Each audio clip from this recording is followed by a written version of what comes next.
So indeed, I'm very, very happy meeting with you to share, some of my own views and also maybe some experiences. Nagyon örülök, hogy ismét találkozhatunk, és alkalmam nyílik arra, hogy beszélhessek saját meggyőződéseimről, saját elgondolásaimról, és esetleg néhány személyes tapasztalatomról is. Firstly, we must know the speaker and audience, basically we are same. And fundamental human level, we are same. Same mind, same emotion, essentially same body. No differences. Először is szeretném arra irányítani a figyelmet, hogy belássuk, az előadó, a beszélő és a közönség tulajdonképpen mind egyek, hiszen beláthatjuk, hogy az alapvető emberi szinten mindannyian ugyanazok, egyenlőek vagyunk. Egyek vagyunk a tudatunkban, egyek vagyunk az érzelmeinkben, és végső soron egyek vagyunk a testünkben is. We are communicate each other or interact each other on that level.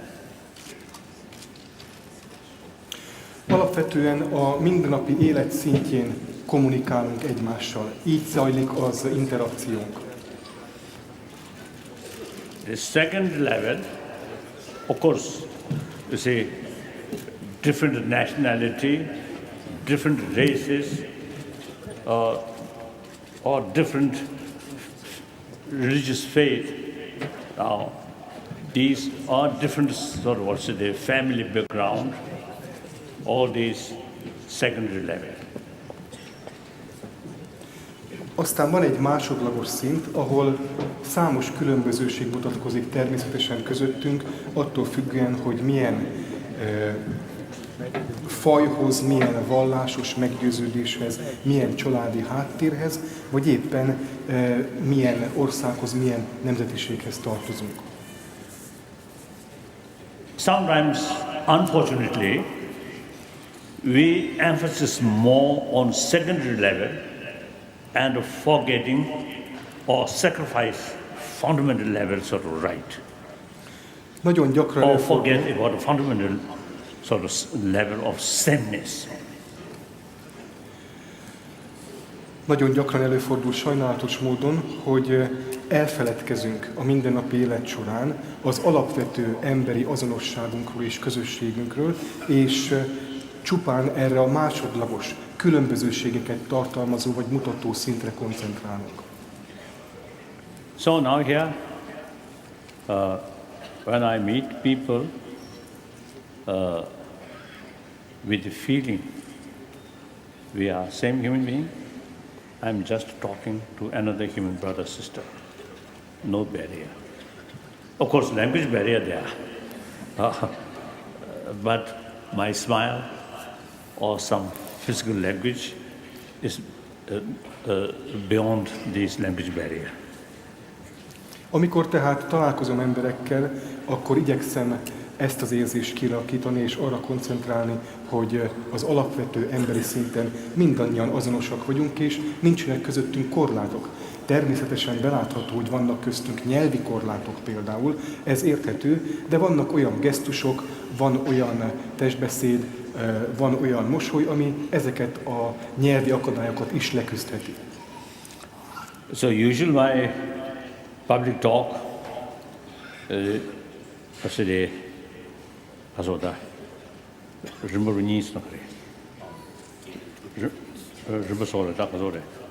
two parts. One part speak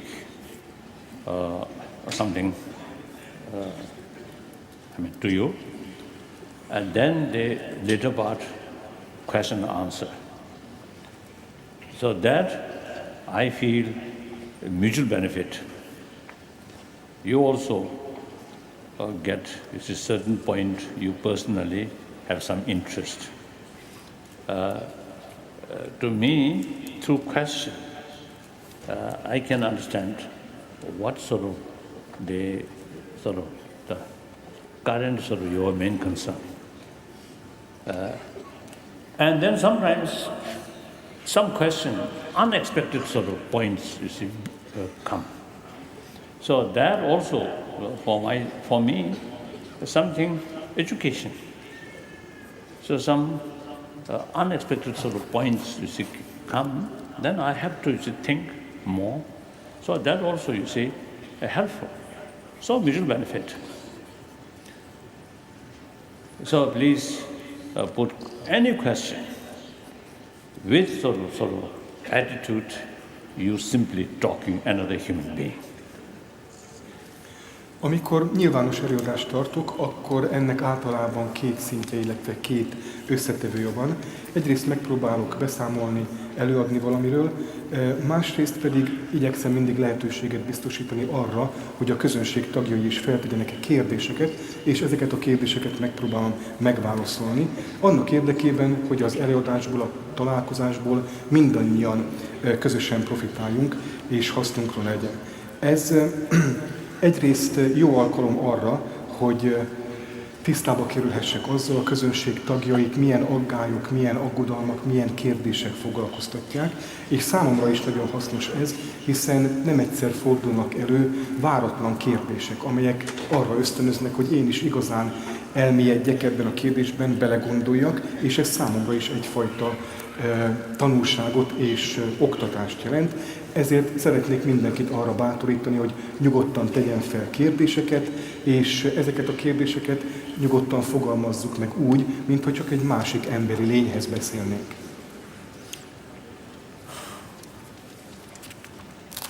I want to know among the present audience who already attended yesterday and this morning. So perhaps the majority, I think already sort of attended. So I want to know how many people who did not attend yesterday and today morning sort of my talk. So new one, anyone who only attended this session, then raise hand. Először is arra kérnék mindenkit, aki nem tudott itt lenni, vagy nem akart itt lenni a tegnap délutáni és a ma délelőtti alkalmon, azt tegye fel a kezét, mert szeretném látni, hogy hány újonnan érkezett van, aki még nem hallotta az eddigieket. Kérem, azok tegyék fel a kezüket. Yes, some. Néhányan vannak, úgy látom. Quite few. Right. Good. Jó páran vannak.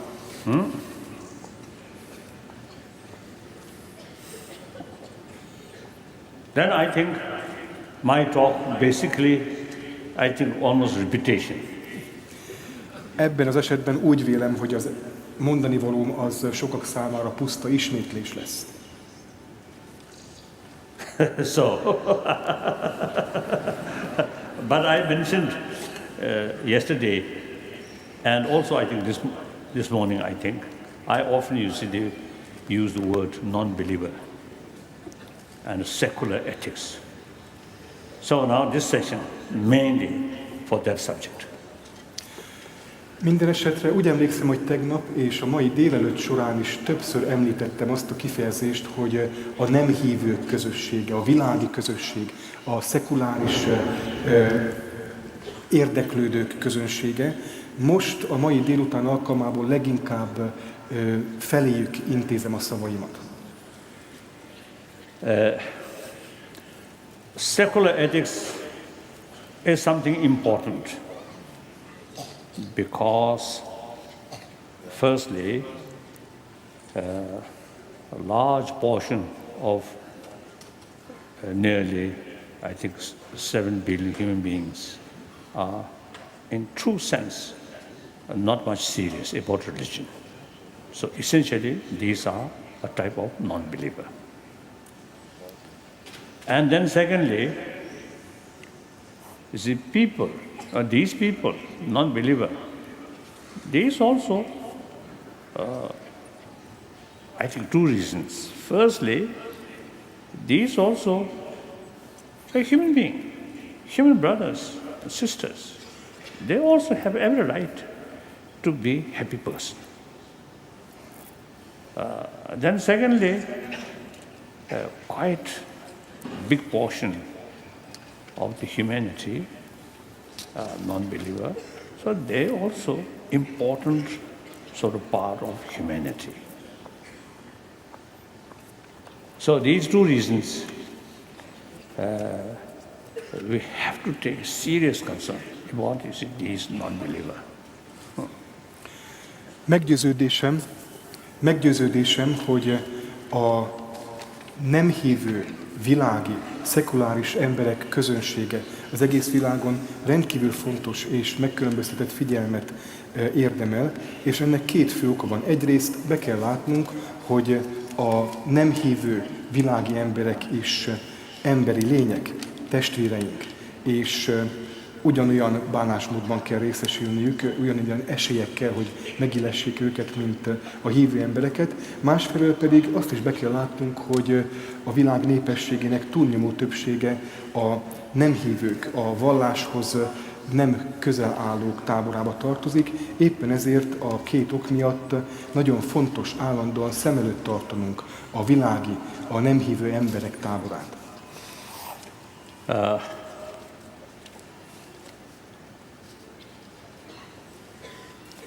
Then the secularism. I think, as I briefly mentioned yesterday, you see, some my friend, some Christians, some Muslim, you see, they rather reluctant use the word of secularism because they have the sort of the understanding. Secular means rejection or disrespect of religion. I think after French Revolution, or I think after Bolshevik Revolution, maybe if these people, you see, use the word of secular, that means little sort of meaning against religious institution. That's okay. At that period, you see, religious institution was the basis of the power of elite sort of ruling class. Ruling class, even you see Tsar, king, you see, they create a sort of impression. They have special right because of religious name, because of God's blessing, something like that. And then religious institution itself is sometimes corrupted. So it is really worthwhile against corrupted religious institution. That's right. But that does not mean, not necessarily consider anti-religion, but anti-religious institution. Említettem már a korábbi mondanivalóm során is, hogy a világiság, a szekularizmus gondolata sokak számára idegen lehet.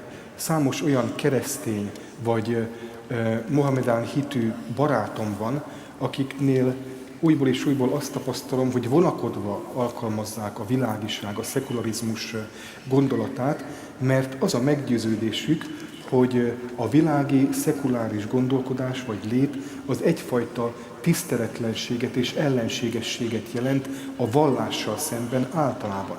Ez megítélésem szerint így nem igaz. Belátható természetesen, hogy bizonyos történelmi pillanatokban, mondjuk hatalomátvételekkor, vagy nagy történelmi átrendeződésekkor, mondjuk a bolsevik hatalomra jutása esetén tapasztalunk a vallásos intézmények iránt egyfajta ellenségességet és lázadást, vagy erős kritikát. Ez érthető, hiszen korábban, a korábbi történelmi periódusokban a vallásos intézményeket mindenki azonosította a társadalom elit kiváltságos rétegeivel, és ezek a kiváltságos elit rétegek azt a látszatot keltették, hogy a vallás pusztán csak az övuké, és senki más nem férhet hozzá. Érthető, hogyha időnként az ilyesfajta vallásos intézményesültséggel szemben, ellenszemvel vagy haraggal találkozunk, ezt azonban semmiképpen nem szabad összekeverni a vallással magával. A vallásos intézmények kritikája érthető, hiszen az intézmények gyakran korruptak a világban, egész világszerte tapasztalhatjuk ezt, de a korrupt intézmények nem egyenlőek magával a vallással. Then according India, I think according Indian tradition, secularism not at all disrespect religions. The modern India's constitution itself based on secularism. That not at all is some sense of disrespect of religion, but rather respect all religions, no preference of this religion or that religion. State is concerned, respect all religion.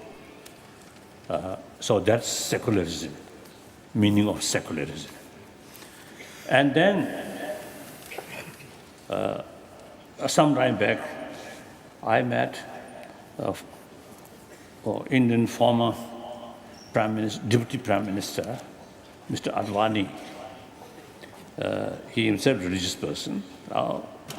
One occasion we discussed some talk, and he mentioned to me one Canadian television, so that make one interview with him about India's successful democracy.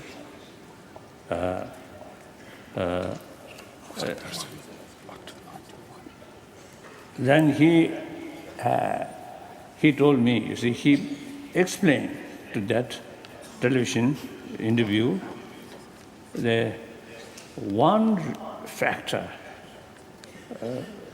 of successful democracy in India is, and 1,000 years old, India have the sort of habit or tradition. He mentioned, the habit, the respect, the view of opposition, opposition view. He made one example. I think even before Buddha, one school of thought, this Sanskrit word called Charvaka, nihilism. No next life, no God, no spirituality, nothing, just this life. So you yourself enjoy as much as you can. That's all. So that's Charvaka's view. So the Advani, you see, told the interviewer that that sort of people who holding that view, called nihilist. So the rest of Indian spiritual tradition criticize, condemn. But the person who holding that view refer Rishi. Rishi means sage. So that means, you see, the philosophical level criticize, condemn. But as a person, respect. So that is the India's 1,000-year-old tradition. Therefore, look today, India, I think only country where all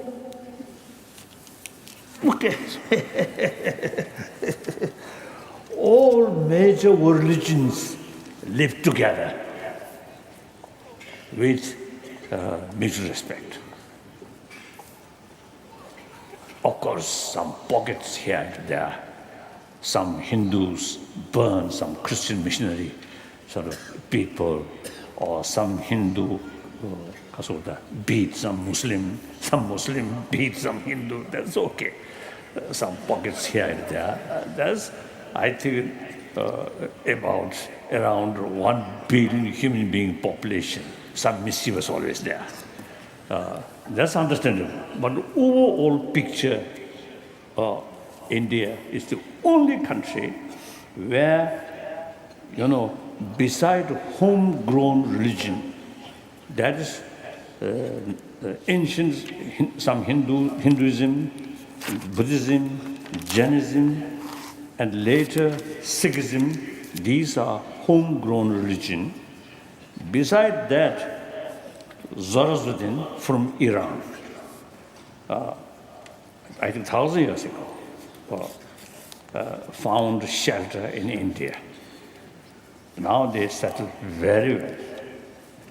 Many public public figure, both business field as well as military, many Parsi, many of them Parsi, like Tata businessmen, Parsi, and some high general military personnel also was the Parsi, like that. Although small population. So they enjoy equally. Then Christian reached India, Christianity. And then Islam, Judaism. All major religious traditions exist 1,000 years together.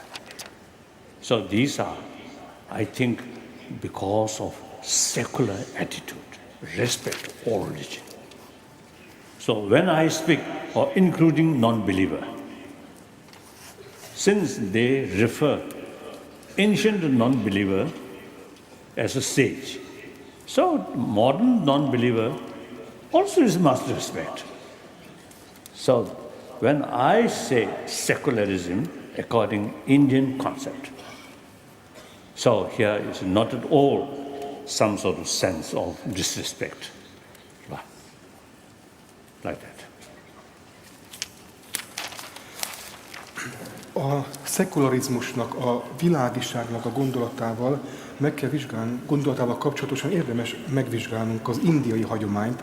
Ott ugyanis nagyon világosan láthatóvá válik, hogy a szekularizmus egyáltalán nem egyenlő a vallásokkal szemben tanúsított tiszteletlenséggel, vagy a vallásosság kritikájával. Jó példa erre a modern India alkotmánya, ami maga is a szekularizmus gondolatára épül. Ez az alkotmány egyáltalán nem azt akarja sugallni a szekuláris jellege alapján, hogy nem kell tisztelnünk a vallásokat, hanem éppen ellenkezőleg az alkotmányos szekularizmus azt jelenti, hogy Indiában minden egyes vallást kivétel nélkül tiszteletben kell tartani. Megkérdezett erről, vagy társalogtam erről korábban a indiai miniszterelnök helyettessel, Advanival, aki maga is egy vallásos személy volt, és egyszer a kanadai televízió készített vele egy interjút, ebben megkérdezték tőle, hogy vajon mi lehet a több ezer éves, mi lehet a modern indiai demokrácia sikerének a titka.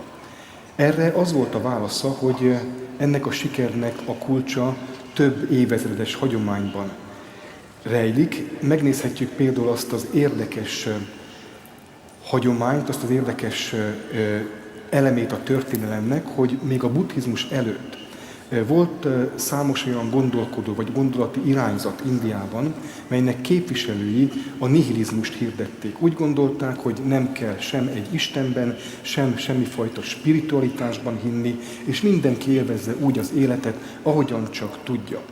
A nihilizmusnak ezt a fajta hirdetését később aztán erősen kritizálta a buddhizmus, de mégis ennek a hagyománynak a képviselőit is rishinek, tehát bölcs embernek nevezték. Igaz ugyan tehát, hogy a hagyományt kritizálják, a hagyomány képviselőivel szemben ugyanakkor továbbra is egyfajta tiszteletet tanúsítottak a későbbi indiai hagyományok. A mai Indiában azt hiszem talán világméretekben is egyedüli példáját látjuk annak, hogy az összes nagy világvallás meg tud egymás mellett élni.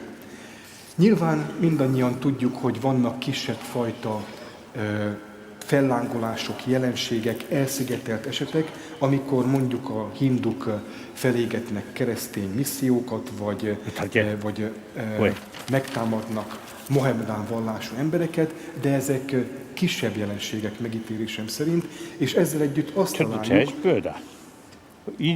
인지 마시는 인지다 한글인 게 마시는 거 랑랑랑 근데서 나 랑로아체 또 주는 줄 그래서 두 가고 신만 인진 신만 한글인 신만 és ezzel együtt azt találjuk, hogy a nagy világvallások, a hinduizmus, a buddhizmus, a kereszténység, a buddhizmus után kialakuló szik vallás, aztán az iszlám, a zsidóvás vallás, a zoroasztrizmus, amelyik Iránból érkezett és Indiában talált egyfajta menedékre. Ezek a nagy világvallások mind meg tudnak egymás mellett élni.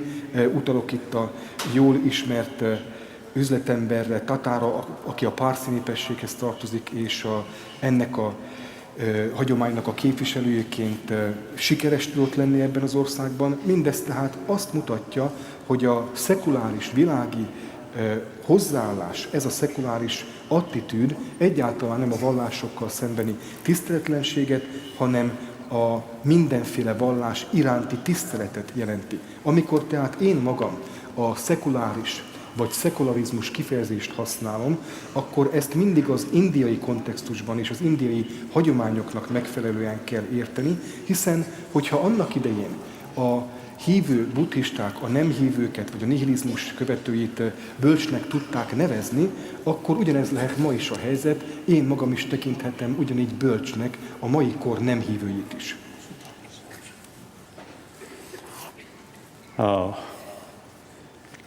So when I talk secularism, according to that sense,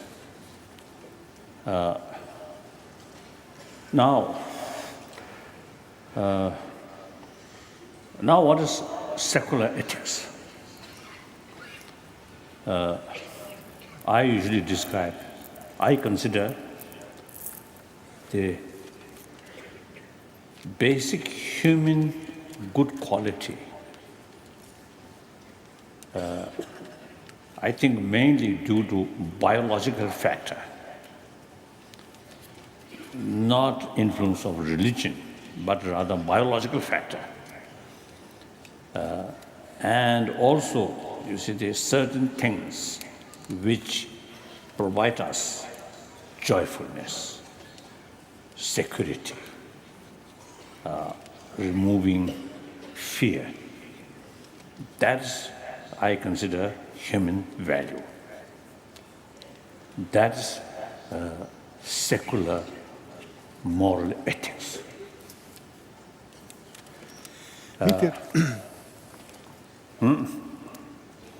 Now, what is that? Human affection, biological factor. We are type of mammal whose life depend on others' care.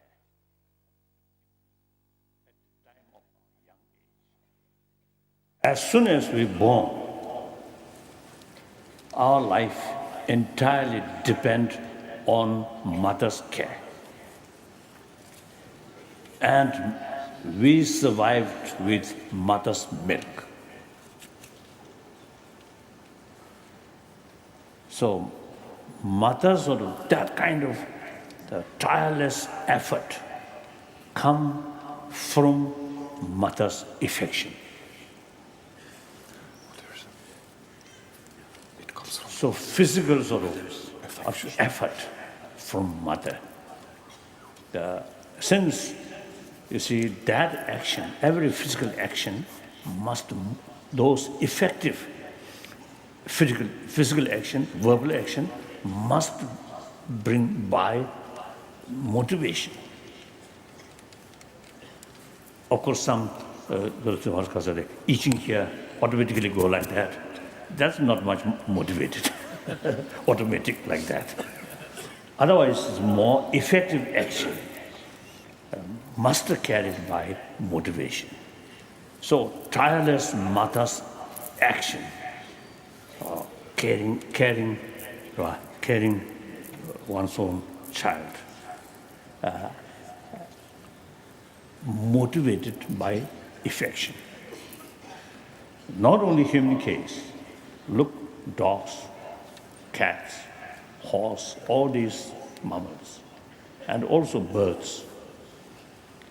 You see, all the birds no milk, but they at the initial sort of period, the baby happiness, so mother feeding. So I noticed some small birds, you see, when their egg hatch, you see, the mother, some period, their feeders, these little bit sort of weak, tirelessly is flying, go, come, go, and collecting food, including insect like that. So that energy brought by affection to their youngster. This is nothing to do with religion, biological factor. So the affection is very nice. You see, when someone smiles on us with sincere sort of motivation, we feel happy. That attitude removes fear. So affection brought comfortable. So these are biological factors. We already possess that. I think,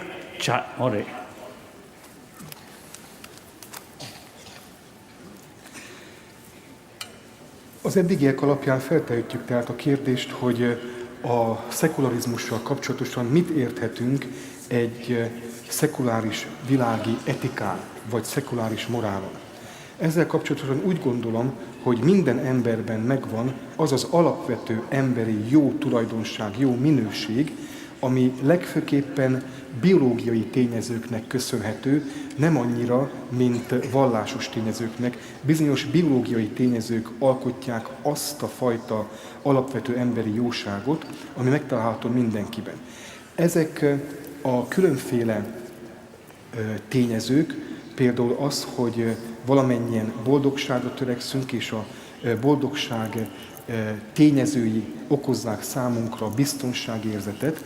Nos, ezek mindenkiben megvannak, és egy alapvető emberi törődő szeretetre vezethetőek vissza. Megnézhetjük, hogyan alakul az ember élettörténete.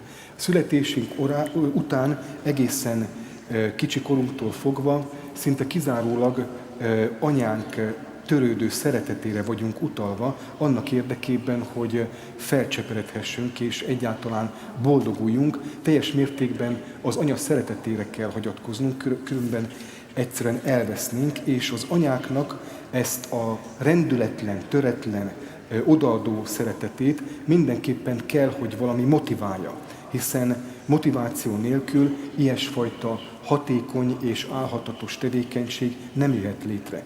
A motiváció pedig az anyák szüntelen és fáradtságot nem ismerő szerető tevékenysége mögött nem más, mint az az alapvető szeretet, az odaadó szeretet, ami megvan bennük.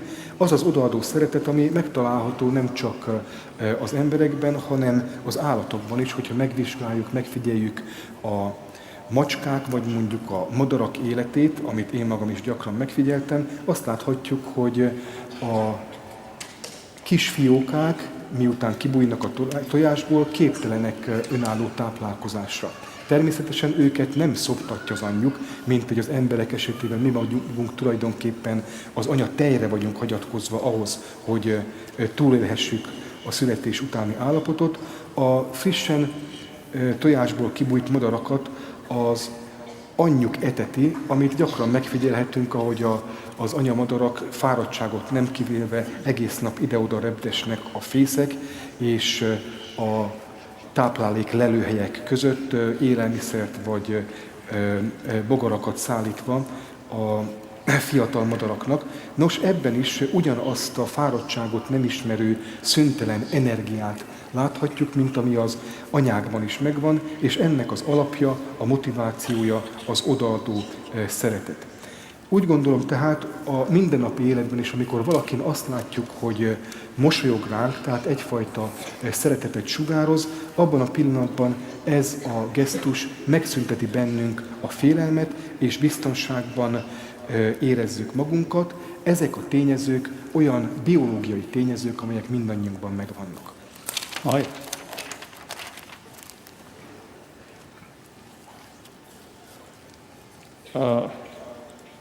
I think as soon as we born, the child, no idea who is that person, no idea of mother, but emotionally, biological factor, totally relying on that person. So there's so long mother physically touch the baby. The baby feel safe, very happy. When separated, feel unsafe, insecure, like that. Animal also like that. I notice, you see, some puppy, very small. Say at the time eye not open. Then a little sound and just try to seek mother's what's that? Sorry. No, Oma. Oma. Mother's teeth, sorry. This certain thing which come milk. You see, the sort of kid, the baby dog, still blind. You see, eyelid not open, but they have the ability to try to find that small thing. And as soon as that reaches their mouth, very, very happy, very peaceful. So there are tremendous affection between mother and children, their youngster. So we are also saying, I think the experience which we received at that time, ourselves helpless, ignorant, but mother's care, mother's affection really reach deep in our blood. So remaining whole our life, whenever we receive affection from others, we feel happy. Even at the time of death, already know both sides. Now we no longer remain together. One dying, one other remain. So now no longer friendship. It's not that. No longer use. Still emotionally, much happier that a dying person surrounded by a good friend who really showing affection to him or to her. So that's the human nature of human life. Then another thing, this very body, person who surrounded by affectionate person, this body also become healthier, stronger. Some doctor, medical doctor, scientist, they experimented. Two guinea pig, something like guinea pig, both wounded, same sort of wound, injury. And one injured the guinea pig, another friend, another guinea pig. That pig constantly received licking from other guinea pig. Other without friend, without companion. So no possibility receiving licking. So then they found the recover of the wound. The guinea pig which is receiving others sort of licking, that means showing affection. That wounded guinea pig receiving some affection from other. So recovery much faster, that one, than the other one who remained lonely. So that's the physical reaction. Although affection, no physical, just mental expression, right? But that tremendous effect on body cell, like that. And then some scientists even told me anger, hatred, fear, these emotions actually eating our immune system. Other hand, affection, sort of genuine friendship, you see, these very helpful to sustain our immune system, sometimes even increasing. So that's the fact. Now scientifically, you see, they show this fact.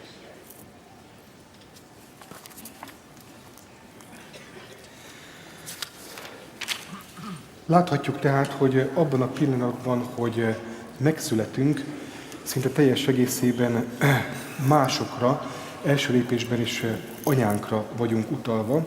Ez pedig minden esetben így van, még akkor is, hogyha az újszületett kisbaba egyáltalán nem ismeri és nem is ismeri fel az anyját, mégis egyfajta belülről vezérelt érzelem, egy biológiai tényező, az diktálja benne, hogy ragaszkodjon az anyjához, és megtalálja valahogy az anyját és az anyja testét. Azt is tapasztaljuk, hogy valahányszor egy anya átöleli a gyermekét, akkor a gyermek rögtön biztonságban érzi magát. Amikor egy gyermeket elválasztanak az anyjától, akkor rögtön eluralkodik rajta a bizonytalanság.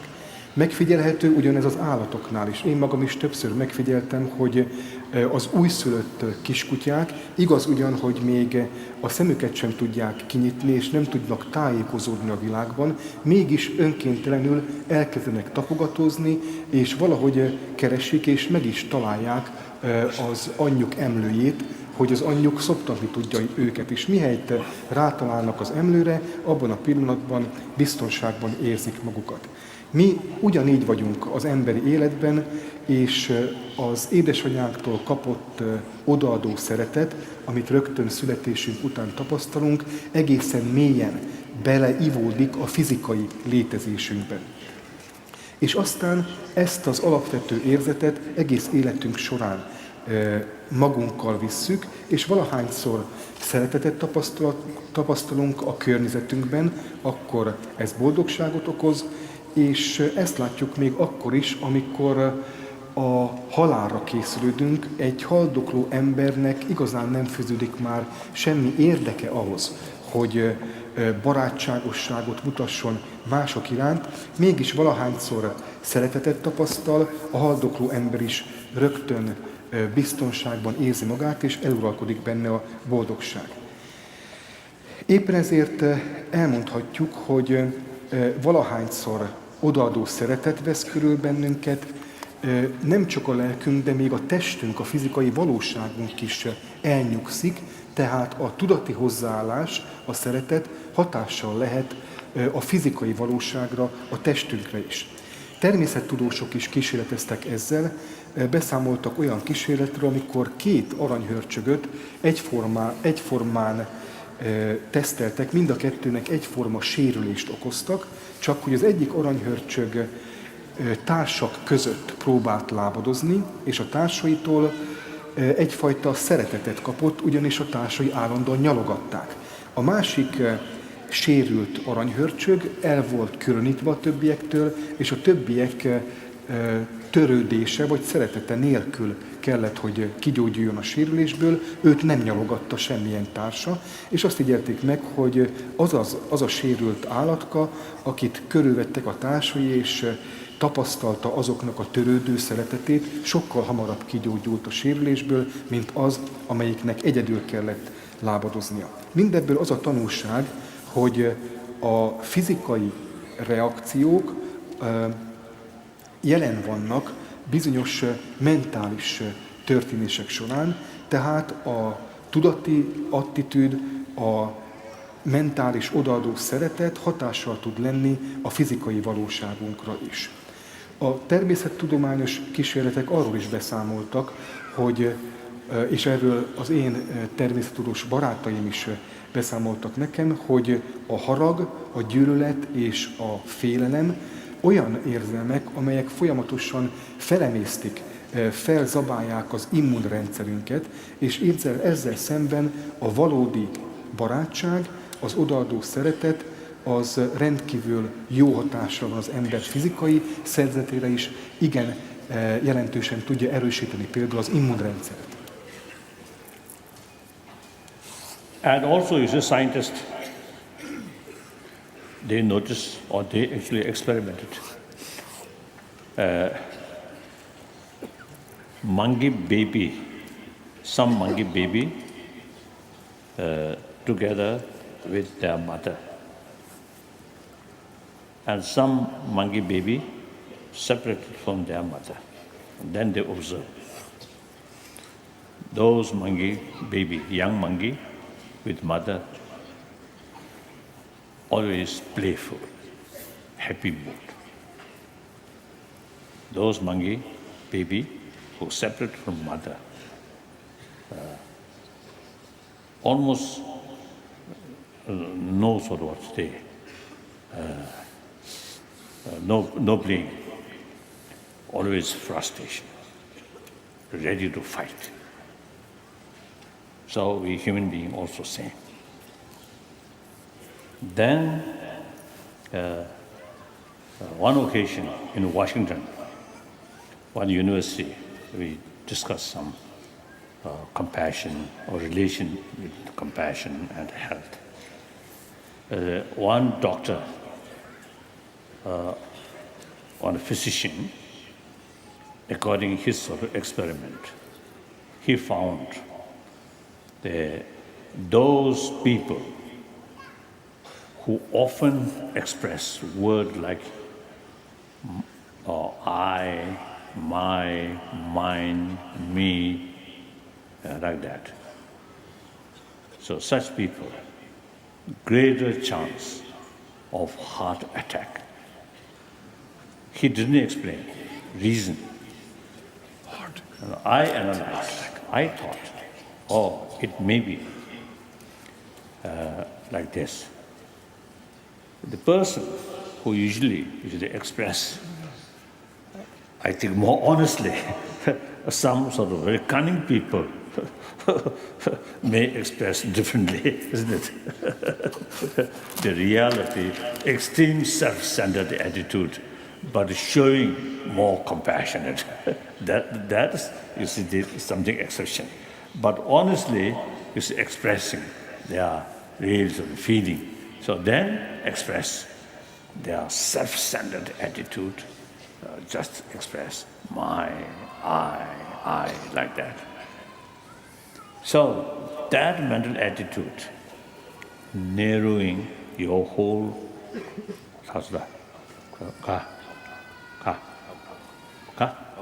outlook. So very narrow. So with that narrow sort of scale, right?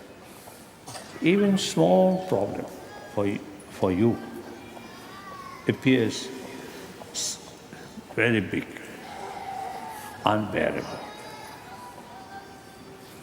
On the other hand, when the person think more concerned about others' well-being, your mind widened. So with that view, even serious problem of you, not that much sort of significant. Okay, there are thousands of people more concerned their well-being rather than yourself. You're alone. So then the mental reaction, much sort of much softer, I think. The narrow-minded sort of attitude, small problem, the reaction very strong. As a result, more fear, more frustration, more anxiety, more fear, result very bad for our health. And then also, we are social animal. So good relation with surrounding human companion is very essential. So if through extreme self-centered attitude, then it automatically develops suspicion, distrust. So with suspicion, distrust, very difficult to develop genuine human friendship. Those people who have some sense of others' well-being, the other consider something cherishing way. So your attitude, your sort of contact with them much easier, much positive. Result, no fear, no anxiety. So in human life, genuine friendship is very essential. Because we are social animals. And genuine cooperation is very essential. Genuine cooperation based on trust. Trust based on honest, telling truth, transparent. Remain hypocrisy. How can develop trust? Without trust, how can develop friendship? If you are rich, due to money, you may have brought some more guests, but just superficial smile, few nice words, in deep inside, no respect. Even, I think, in deep inside, some kind of desire, how much I can steal from his money or from her money, that kind of attitude.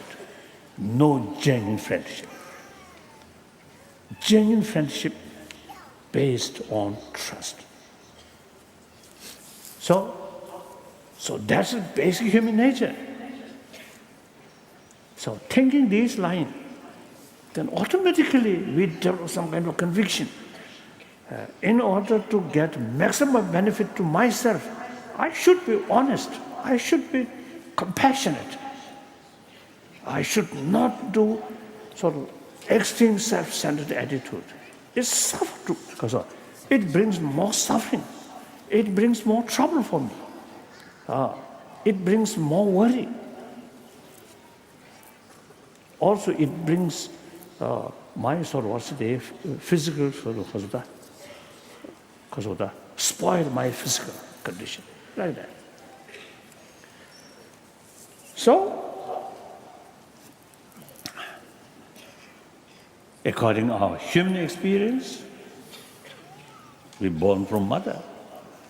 I think here, several thousand people here, everyone from our mother. Everyone generally experience with one's own mother's milk. Isn't it? Yeah, everybody.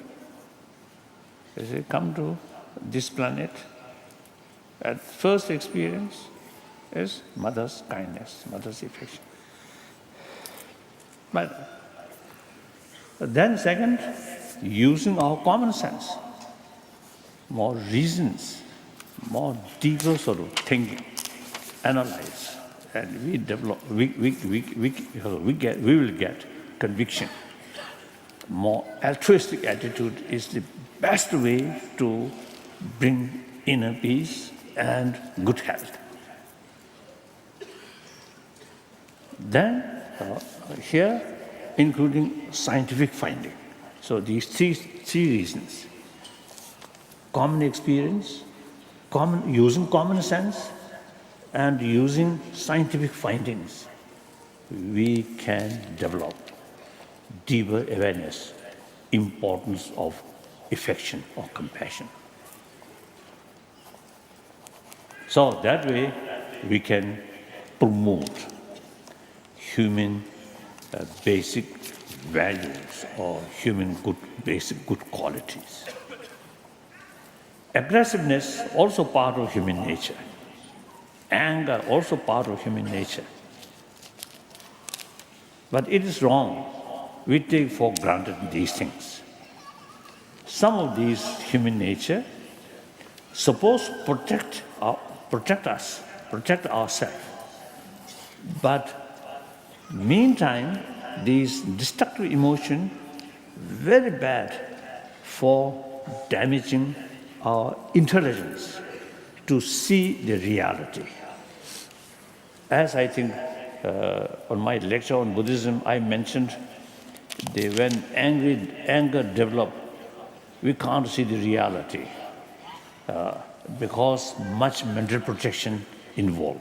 So we can't see the reality.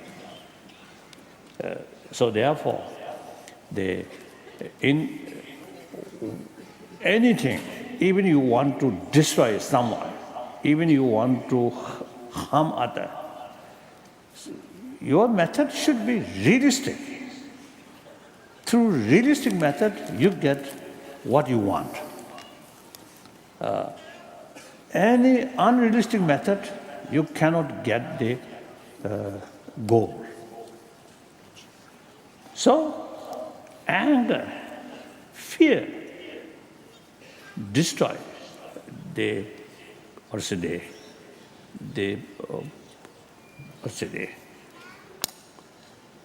you can't see the reality. Your mind becomes biased. Therefore, anger, fear, these are some realistic anger, realistic fear is different. But usually these often become,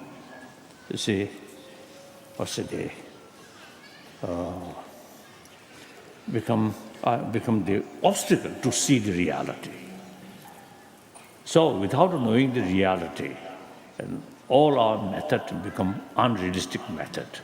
That definitely fail to get our goal. Right?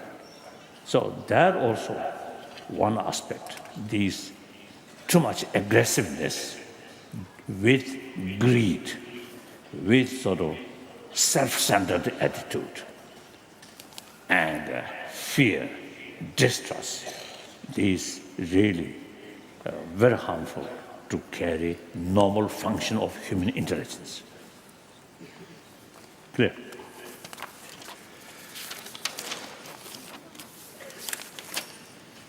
Too long. Sorry.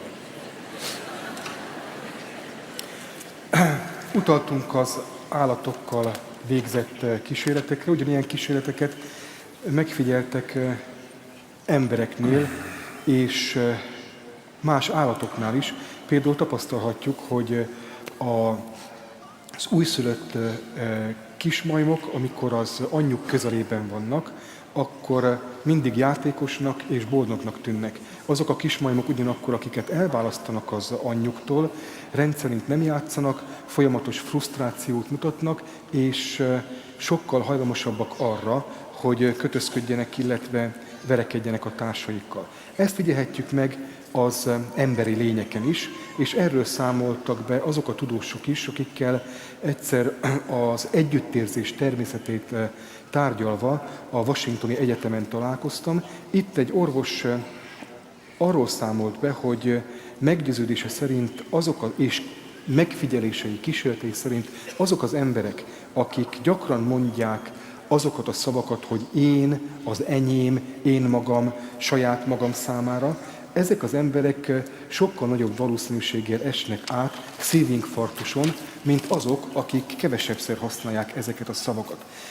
Természetesen ezzel nem állítjuk azt, hogy ha egyfajta fondorlatos taktikából elkerüljük ezeket a szavakat, akkor rögtön becsületes és jó akaratú embernek számítunk majd. Minden esetre azt mindenképpen tapasztalhatjuk, hogy az ilyesfajta szavak gyakori hajtogatása és a túlzott én központúság leszűkíti a látásmódunkat, és ez a beszűkült látásmód azt eredményezi, hogy a kisebb dolgokat is rögtön felnagyítjuk, hogy valamilyen problémával találjuk szembe magunkat, akkor a problémát hirtelen sokkal nagyobbnak látjuk, mint amilyen valójában.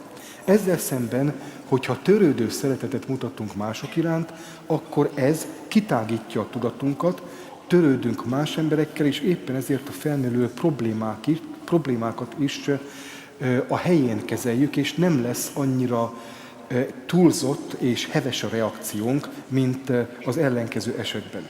A beszűkült látásmód által okozott hozzáállás tehát felnagyítja a reakcióinkat, a felnagyított reakciók félelmet szülnek, a félelem frusztrációt okoz, és ez a frusztráció elidegenít bennünket másoktól, és megnehezíti a dolgunkat.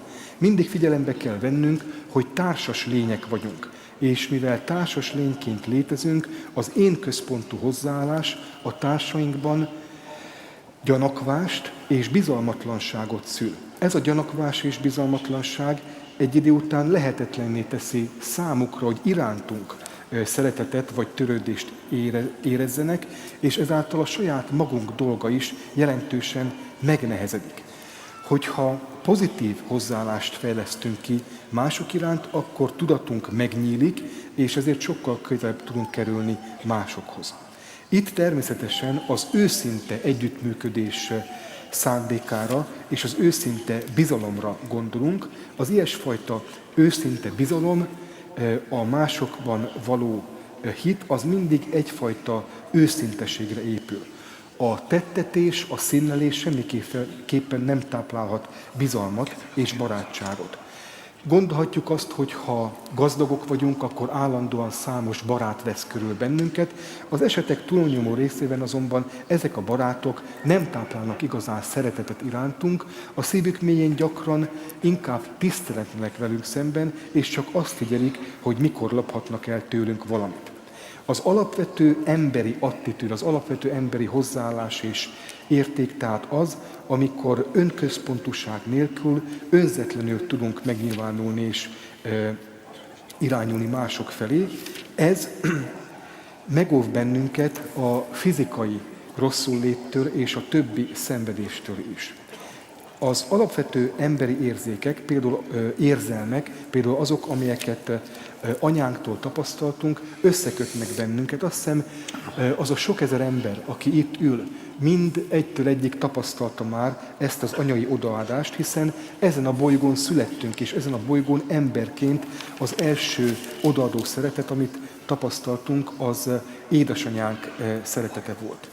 Nos tehát úgy gondolom, hogy két szálon is levezethetjük azt, hogy miért fontos az odaadó szeretet, az önzetlen együttérzés mások iránt. Egyfelől mindannyiunkban megvan ennek a tapasztalata, mint egy biológiai faktor, másrészt a józan ész is azt diktálja, hogy így viszonyuljunk az embertársaink iránt, hiszen így megkönnyítjük a saját boldogulásunkat és a saját dolgainkat is.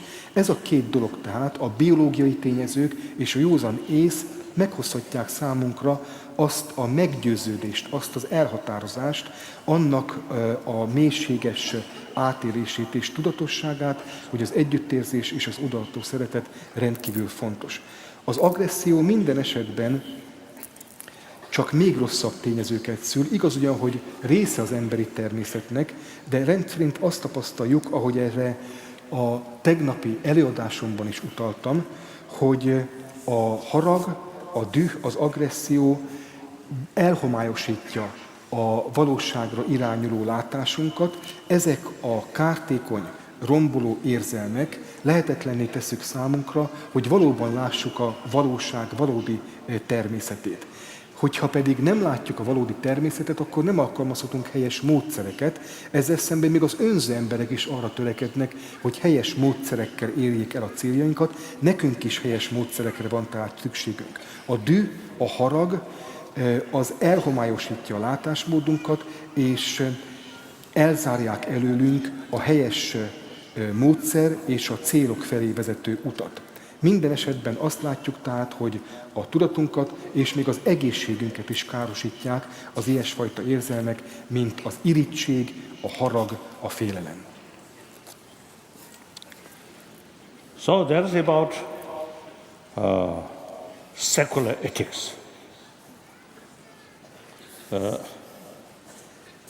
I think I will stop now here. Now some questions. Ennyit szerettem volna tehát elmondani a világi szekuláris etikáról, és itt most a mondani valómat befejezném, és rátérnénk a kérdések közül néhányra, amennyire az időnk engedi.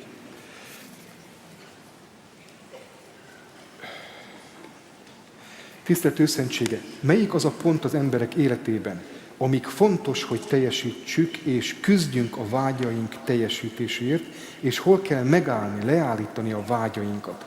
Ezt természetesen az élet minden területével kapcsolatban kérdezem, párkapcsolat, gyerekvállalás, munkahely. Your Holiness, in one's life, there is the point until which you should strive to realize your wishes and your desires, to realize your objectives. And when is the point where you should stop with your efforts to try to realize these objectives, these desires, these wishes? And this, my question, is applicable to every part of our everyday life, that is partnership, raising children, workplace, everything. To which point should you strive to realize? That's quite a big question. Of course,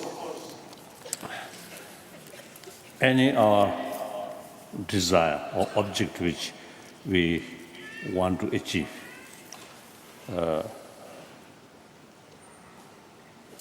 so firstly, we analyze, investigation, how much we can achieve. Then we should be realistic approach. Then we get more satisfactory result. If our approach, unrealistic approach, too big goal, which cannot materialize in any way, so that's important at the beginning. Then I think basically there are two things. Our goal for material values, and another internal value, that means peace of mind or calm mind. So these two categories, material value is concerned, in any case there is limitation. Even you become billionaire, your greed is still may not satisfy. You want more, you want more. Finally, there is limitation. So that's one category. In any way, there is limitation. So in that field, better practice of contentment. The internal value, the mental levels of the value, here no limitation. More effort, more practice, more sort of result. Where these good sort of mental quality increase, always increase, because it's not based on physical. Any value based on physical, there's limitation. Now, for example, eyesight, there's limitation because it depends on eye organ or brain, like that. The mental level, not based on physical level or neuron. The more training, more sort of development. So in that field, ideologically, discontent. Always make effort, try to improve. The scopes are there. Scope infinite. So usually we just sort of the opposite. The material field, where in any case there's limitation, we never contented. We always want more, want more, want more. Inner value is concerned, we contented. That's, I think, mistake. That I believe, and I want to share with you.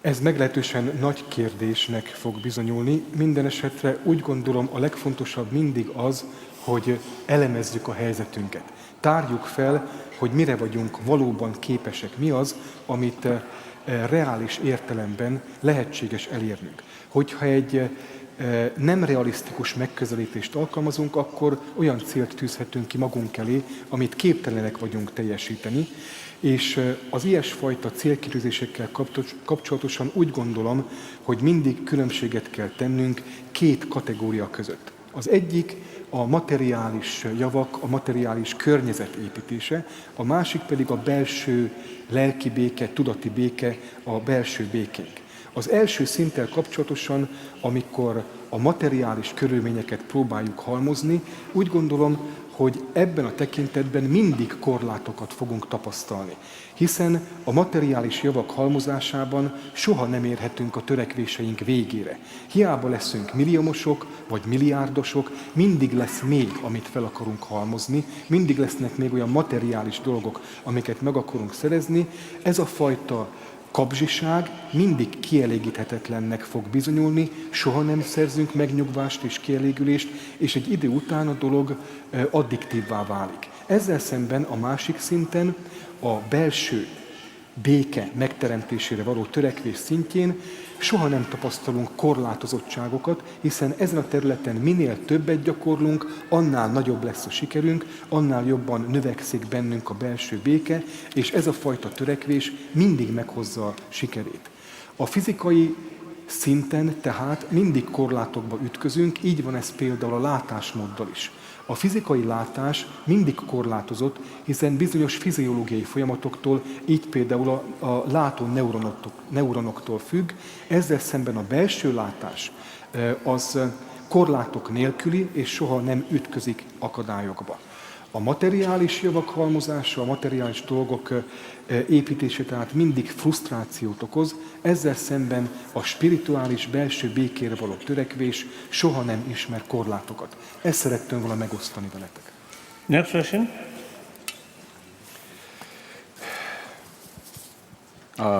Okay.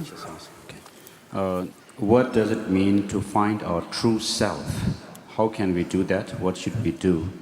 And how could we know if we have found it? Mit jelent az, hogy megtalálhatjuk a saját valódi énünket. So ceremony. Hogyan tudjuk ezt megtenni, és mit jelent ez? Mikor vesszük észre, hogy elértük? Correct?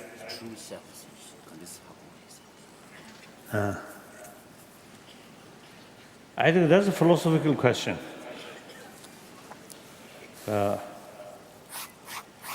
And also, I think, due to different philosophical view, I think there are different explanation.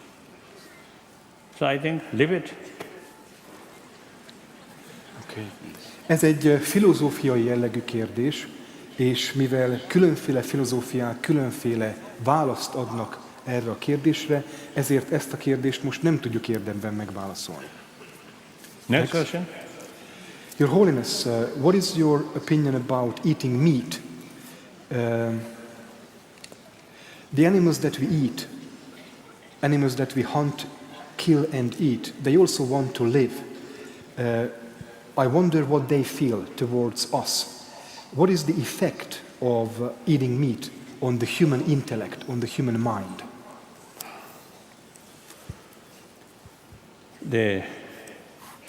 I think 1,000-year-old tradition, vegetarianism. I think that's something very, very good.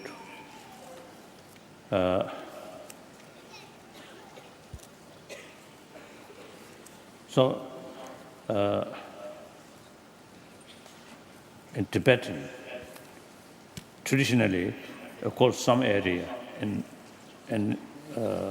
Tibetan plateau, there's no sort of vegetable, of course, no fruit, these things. And then ancient times, it's difficult to communicate. Therefore, their life entirely depends on animal. Milk, meat, skin, fur, like that. Right? So basically Tibetans, Buddhist, but meantime non-vegetarian. Then my own case, my age, I think, 14, 15, I changed the official festival. Previously, non-vegetarian food, a lot of meat, different kind of meat, dry meat, fresh meat, boiled meat, unboiled meat, like that. So I turned all these official sort of festival turn into vegetarian food. Then after 59, I came to India, and about 65, I try become vegetarian. So next about 20 months, I remain vegetarian. Then some problem. The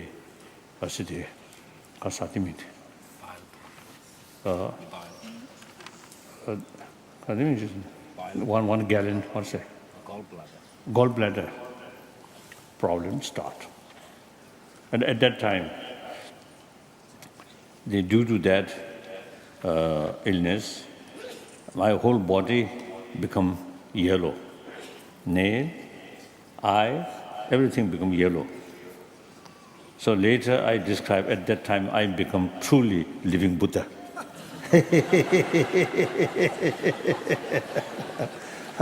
Not through meditation, but through illness.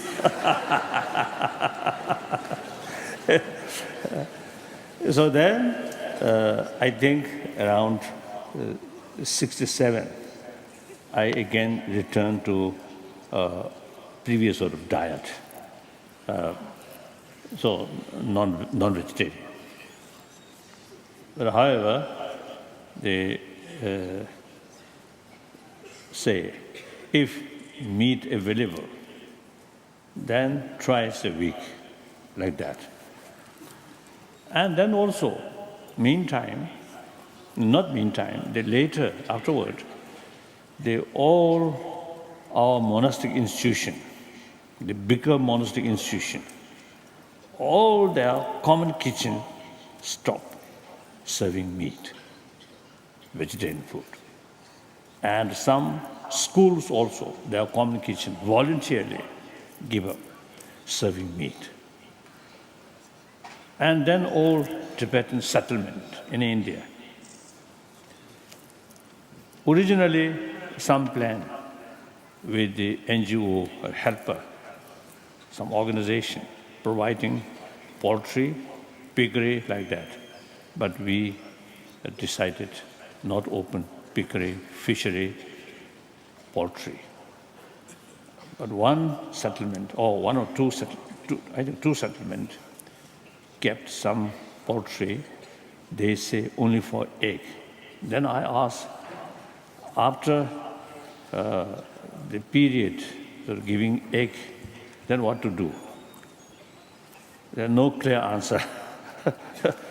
Few hundred hand, you say, after finishing egg, just kept feeding, also expensive. So then distributed to each family, that also burden.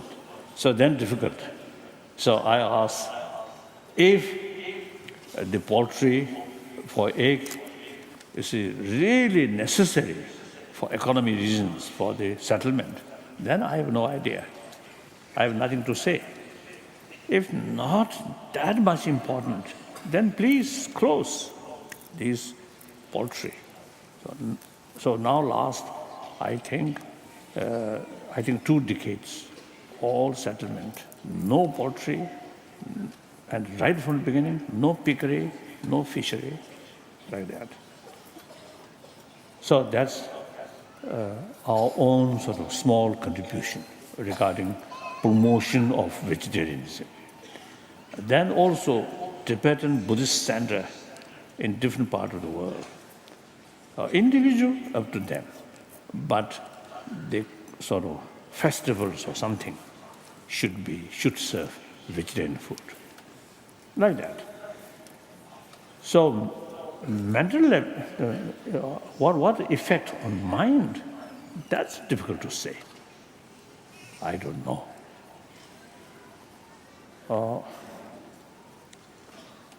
But then another sort of thing, ecology field, ecology matter.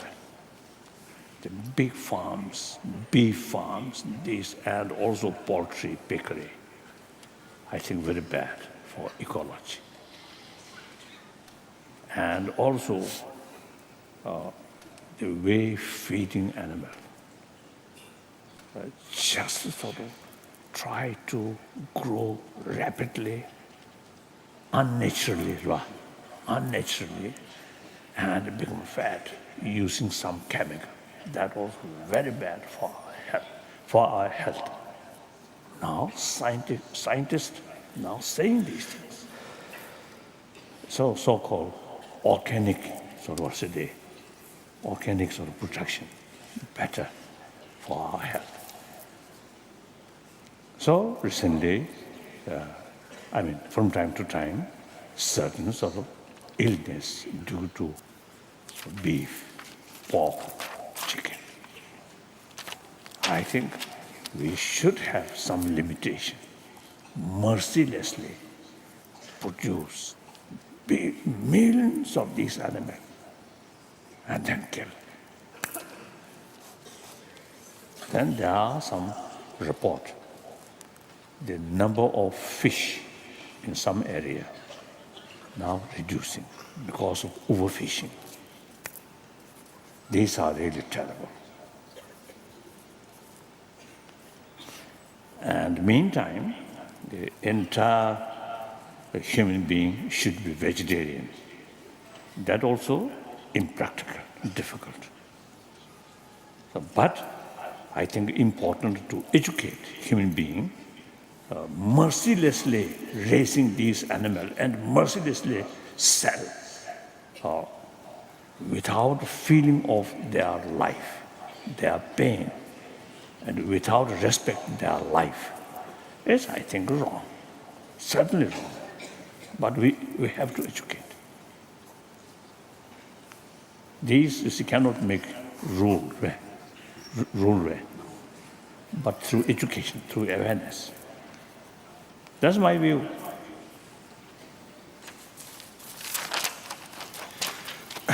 A kérdés tehát úgy szólt őszentségének, mi a véleménye a húsevéssel kapcsolatban. Azok az állatok, amiket megölünk és megeszünk, ők is élni akarnak, vajon mit éreznek irántunk? Milyen hatással van a húsevés az emberi tudatra? Nos, a vegetáriánizmusnak évezredekre visszanyúló hagyománya van, ezt a hagyományt tehát mindenképpen tisztelnünk kell. Tibet bizonyos területein is létezett ez a hagyomány, ugyanakkor vannak olyan tibeti területek, így például a tibeti fennsík, ahol egész egyszerűen nem lehetséges zöldségeket, növényeket termeszteni.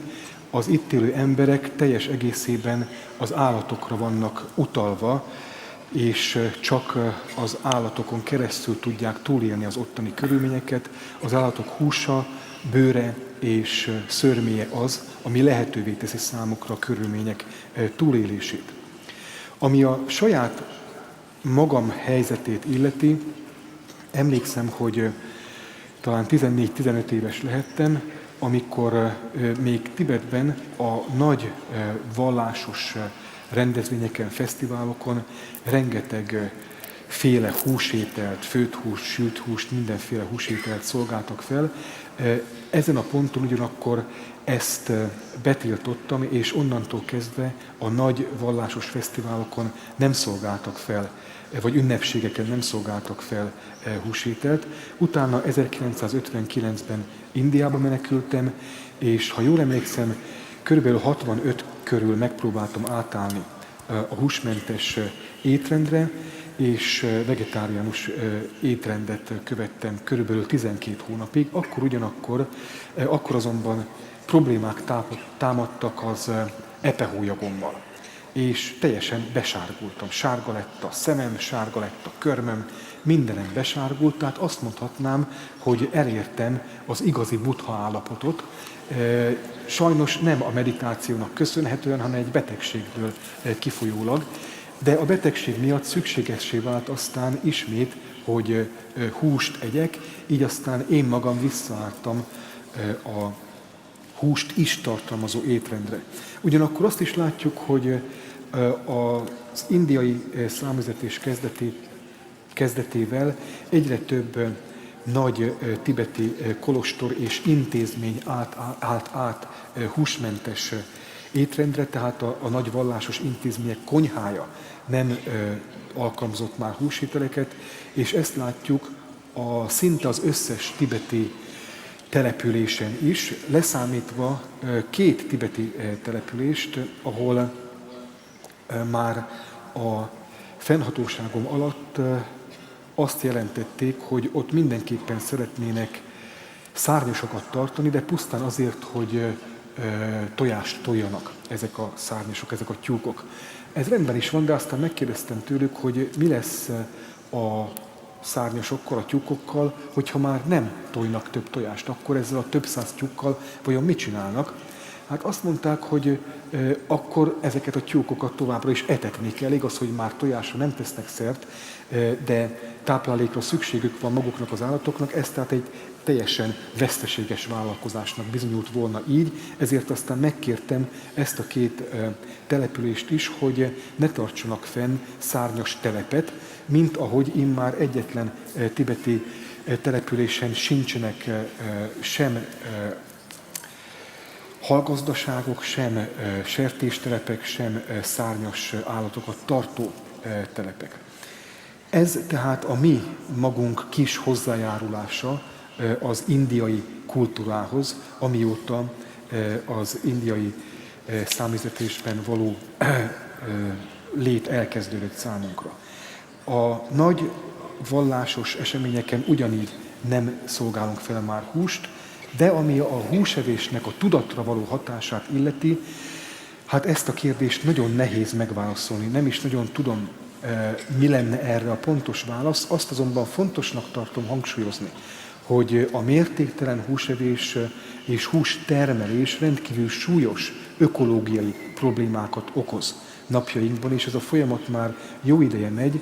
Látjuk, hogy óriási marhatelepeken, sertéstelepeken, szárnyas telepeken óriási mértékekben termelik a húst, és ezek az állatok mind szörnyű természetellenes körülmények között élnek, nagyon gyakran vegyszereket alkalmaznak a takarmányokban csupán azért, hogy gyorsabban meghizzanak. Azt hiszem, hogy ez egy rendkívül helytelen tevékenység, és ezzel szemben az organikus termelés az sokkal elfogadhatóbb. Úgy gondolom tehát, hogy nem lehet azt kívánni, hogy az egész emberiség, minden egyes ember váljon vegetáriánussá, de mindenképpen fontos bizonyos korlátozásokat bevezetnünk magunk számára. Nagyon aggasztó jelenség az is, hogy a tengerek bizonyos és az óceánok bizonyos területein egyre inkább pusztuló félben van a halállomány a túlzott lehalászás miatt. Következésképpen gyakorlatiatlan és lehetetlen kívánság lenne minden embertől azt várni, hogy váljon vegetáriánussá, de rendkívül fontos, hogy oktassuk, hogy tanítsuk az embereket arra, hogy a mértéktelen és kíméletlen nagyüzemi hústermelés az helytelen. Yes. Now, next question. What are the most important values we should teach our children? Most important values we should teach our children.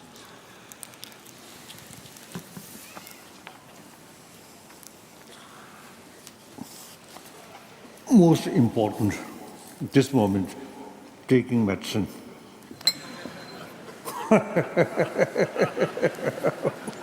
A kérdés tehát az, hogy melyek a legfontosabb értékek, amelyeket a gyermekeinknek tanítanunk kell.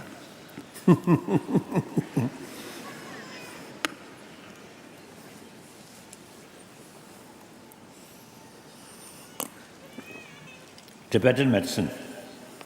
I think yesterday, I think one question isn't it, involved about medicine. So, Egy kis türelmet kérek, be kell vennem a gyógyszereimet. Ezek azonban tibeti gyógyszerek, és a tibeti gyógyszerekről tegnap már beszéltünk. so the most important, my view is, at young age, like this morning, so we carry some sort of serious sort of lecture on Buddhism and also meditation. There's some very young children. I think, they use maximum freedom, running here, go there. So they're at young that age. I think they do not consider importance of social background or whether rich or poor or educated or uneducated. They don't care. So long, you see, the other one play together, smiling. I think that's very pure mind. At that time, they are very much appreciate others' affection, others' care. So now, gradually, age growing, you get the feeling of more independence, less and less relying on others' care. Then the appreciation of others' affection, not much sort of relevant. Others' affection, not much relevant, that kind of feeling. So at that level, I think we need, through education, reminds them the affection is very important for our life. And you yourself should be more affectionate person. It is best interest for yourself. But through awareness, through education, that's very important.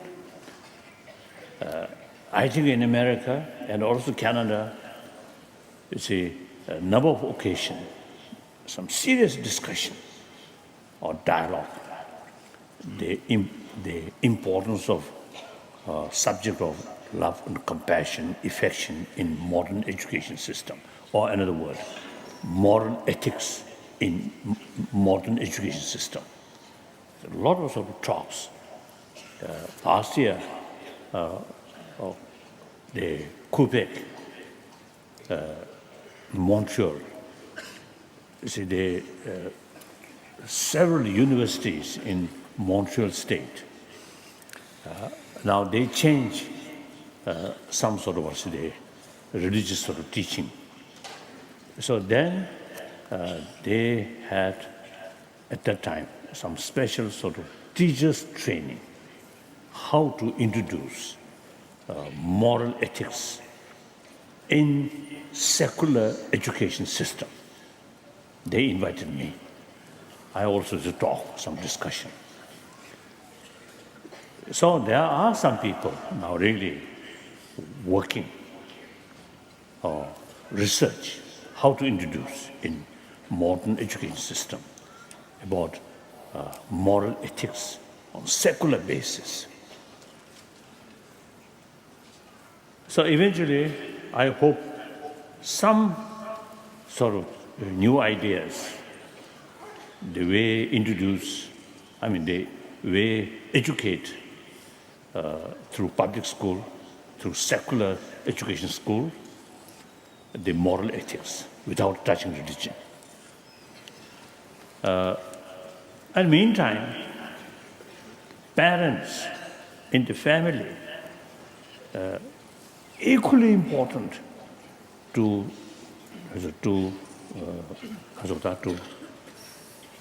suggest, to advise.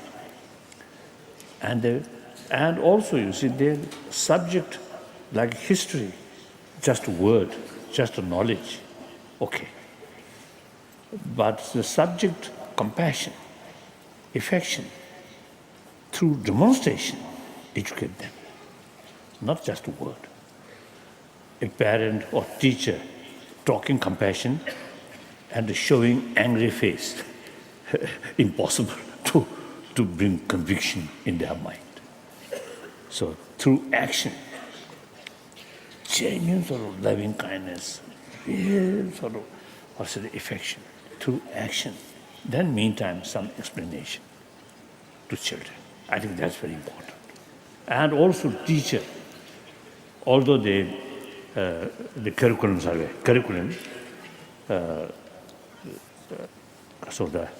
not include this subject of moral ethics, secular basis, but you can, teacher may, I think, tell or teach your student about these moral ethics or values.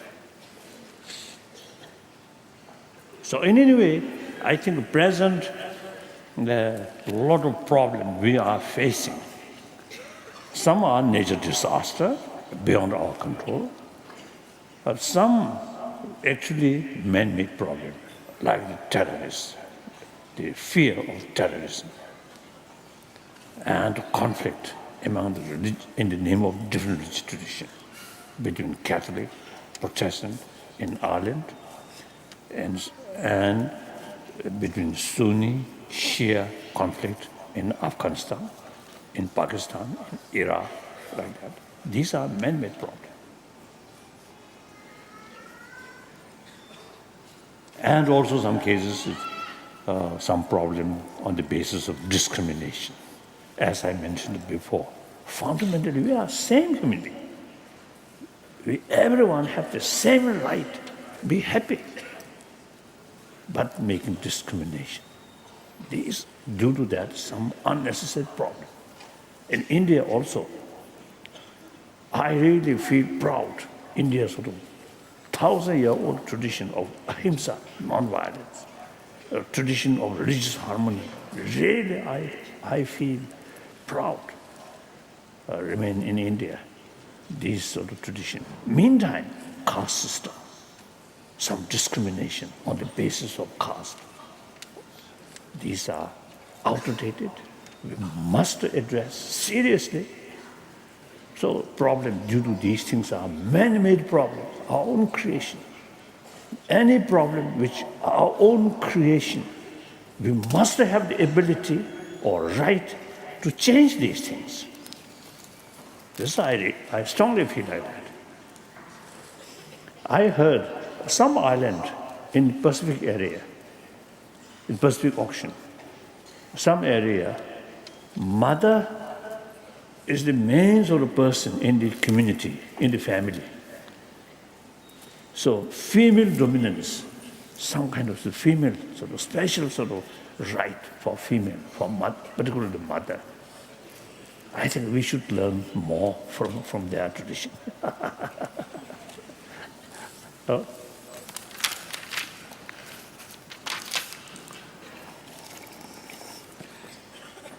Úgy gondolom, hogy egészen fiatal korban megfigyelhetjük a gyerekeken, hogy nem nagyon törődnek még azokkal a tényezőkkel, amelyekre aztán mi később rendkívül nagy figyelmet fordítunk, nem törődnek a társadalmi háttérrel, játszani szeretnek, mosolyogni, együtt szeretnek lenni a társaikkal, mint ahogy azokon a kisgyerekeken is láttuk, akik részt vettek itt a délelőtti beavatáson.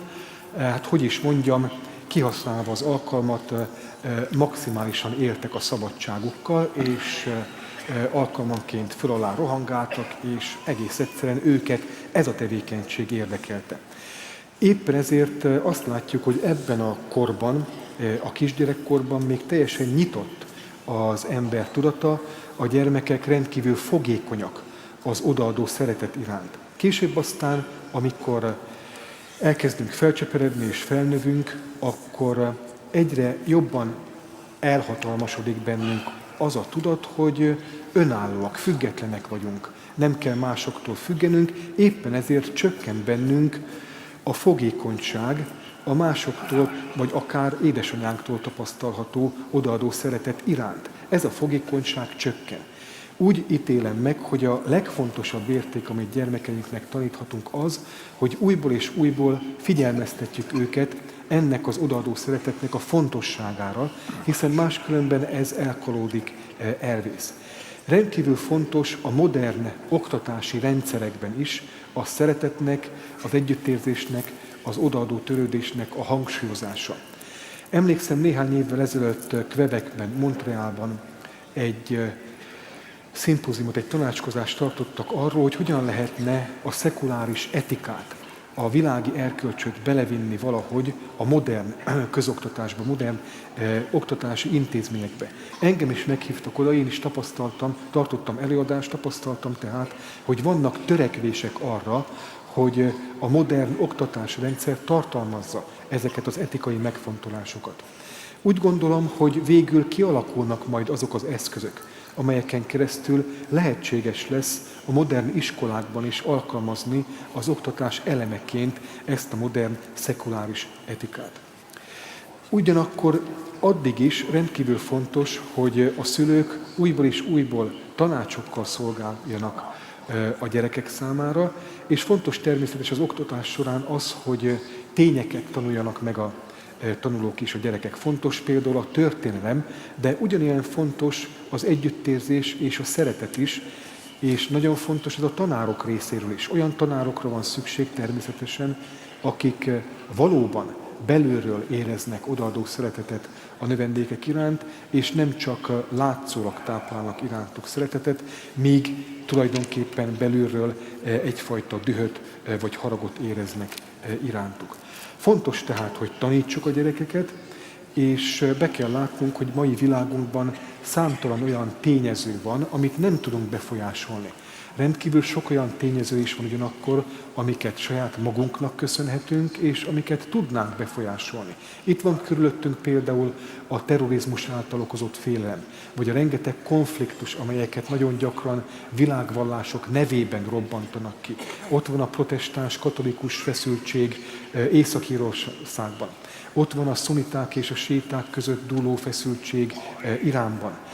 Azt tapasztaljuk, hogy vallásos országokban is dúl még mindig a megkülönböztetés, a diszkrimináció. Én magam személyesen rendkívül büszke vagyok arra, hogy Indiában élhetek, egy olyan országban, ami az erőszakmentességnek több évezredes hagyományára tekint vissza, mégis még ebben az országban is továbbra is tapasztalható diszkrimináció és erőszak.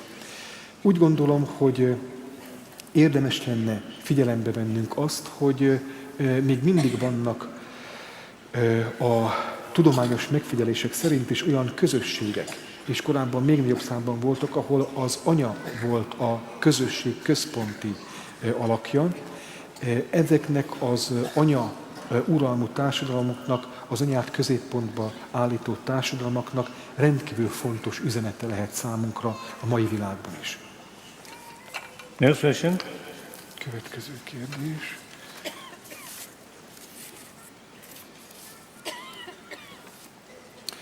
Your Holiness, if we do believe in incarnation or reincarnation, then why are we concerned about overpopulation on the earth?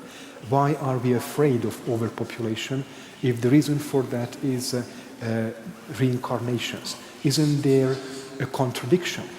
No.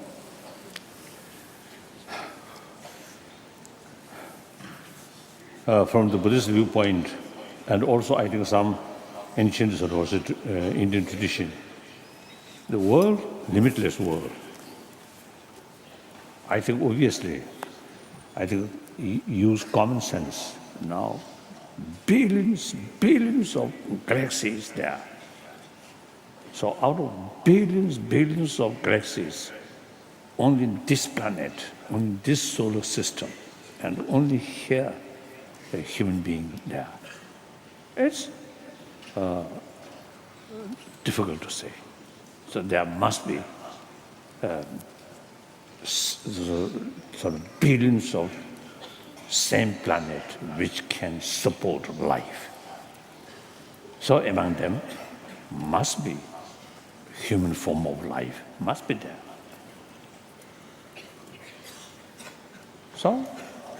So we are something like tourists, come from some other space, come here, spend 100 years, then again go somewhere.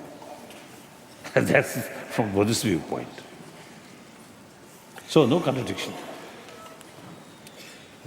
Úgy gondolom, hogy nincs a túlnépesedés és a reinkarnáció között ellentmondás, hiszen ha belegondolunk, a józan ész alapján is beláthatjuk, hogy itt ezen a bolygón az élet több száz vagy több millió éve tart, de azt is be kell látnunk, hogy lehetetlen azt feltételezni, hogy ne legyen még több millió vagy több milliárd olyan bolygó, amelyik valóban képes az ilyesfajta élet fenntartására. Hogyha ebbe belegondolunk, és a buddhista látásmód szerint mindenképpen el kell tudnunk képzelni, hogy számtalan ilyen bolygó létezhet még, akkor azt is beláthatjuk, hogy ebben az életünkben, most ezen a bolygón csak egyfajta turisták vagyunk. Most éppen ide születtünk, leéljük az életünket, vagy az emberiség eltölt itt bizonyos fajta időt, de utána aztán könnyen elképzelhető, hogy éppen egy másik helyre tesszük át a székhelyünket. Next question.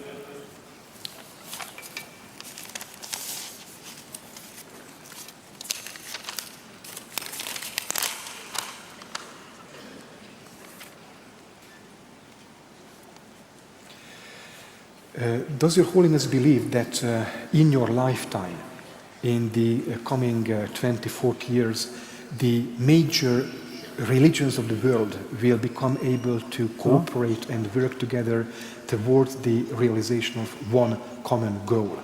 And what is your advice for the average human being, for the general public in the audience? What can we do for such a dialogue of the major world religions? I think the last few decades, I think obviously the late Pope, he initiated RCC meeting. not only as the leaders of different Christian denomination, but also some Asian religion, Buddhist, like some Buddhist, and also some, I think, Hindus, like that, and some, I think, Muslim. So I think Vatican, I think their document now use the word as a pluralism, plural word, religions. So it seems now worldwide, this is the concept of several religions, now growing. So now here, I think one important is concept of one religion, one truth, and concept of several religions, several truth. These two things apparently contradictory. Both are important. Now, how can overcome contradiction? One concept of one truth, one religion, in the terms of one individual, that's very important in order to strengthen your faith towards one's own religion. The concept of one truth, one religion for that individual case. In the terms of community, in the terms of several people, now for example, in this very moment, already the different people with different religion already here. So the fact is, several truth, several religion. I think because I think the views, several religions, several truth already exist here. So now, in terms of individual, concept of one truth, one religion is irrelevant. In terms of community, concept of several truths, several religion is relevant, like that. So no contradiction. So here we have to make distinction. Faith, respect. Faith towards one's own religion. Respect to all religions. So no contradiction. So it is growing. Now still, I think we need more effort. You see, usually I have is 4 sort of ideas, and myself is in practice, implementing. Now last, I think, 75 years, or more than 30 years. More than 30 years. Since 75, I started implementation of these 4 methods. Number 1, meeting with scholars from different traditions, and through sort of academic level, what similarities, what differences. When we found differences, for example, yesterday or this morning, I mentioned in the philosophical field, big differences. So these big differences of philosophy, different view, what is the purpose? Then same purpose. Then second, dialogue between practitioners. They are real deep experiences. That really brings deeper understanding of other traditions' value and potential. Very useful. And third, pilgrimage. Group involve different faith. As a one group pilgrims to different sort of holy places of different tradition.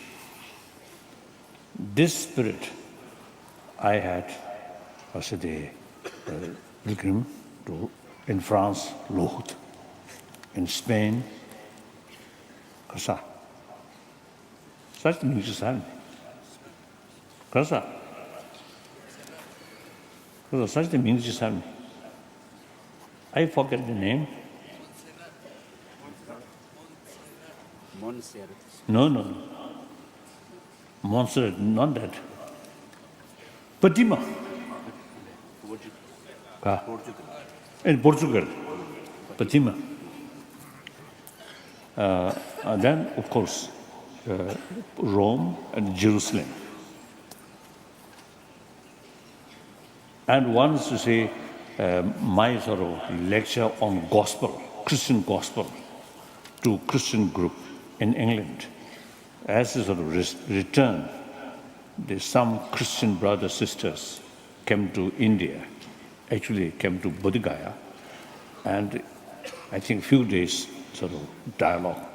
So each morning, the Christian brothers, sisters, one group, Christian brothers, sisters, each morning spend half an hour under Bodhi tree, some meditation, some silent meditation, like that. It is very useful. It's an immense sort of vibration. Your experience can experience some vibration from these holy places, like that. One time in Lohud, in front of Jesus Christ, I felt sort of immense sort of admiration or appreciation. This holy place it provides immense benefit, inspiration to millions of Christians. Like that. And the Fatima, one morning we visit one holy place there, one small Mary statue like this size. We spend some time in the front of Mary statue, silent meditation. Then when we leaving, I turn back that small statue. It actually, if not, is my eye something wrong. Otherwise, I actually saw smiling that small statue. So I felt some kind of blessing from Mary, like that. Of course, technically, I am not a follower of Mary. I am not a follower of Jesus Christ. But I genuinely respect, admire that tradition. So I think I got some blessing like that. So that's one method. Then the fourth method, like Assisi meeting. Head of different traditions come together and speak same voice, peace, spirituality. So these now ongoing. One method, you see, promote closer understanding different traditions. A kérdés tehát még egyszer úgy szólt, még őszentsége And életében. most important, wider contact. That's very essential. Wider contact? Context. Wider contact.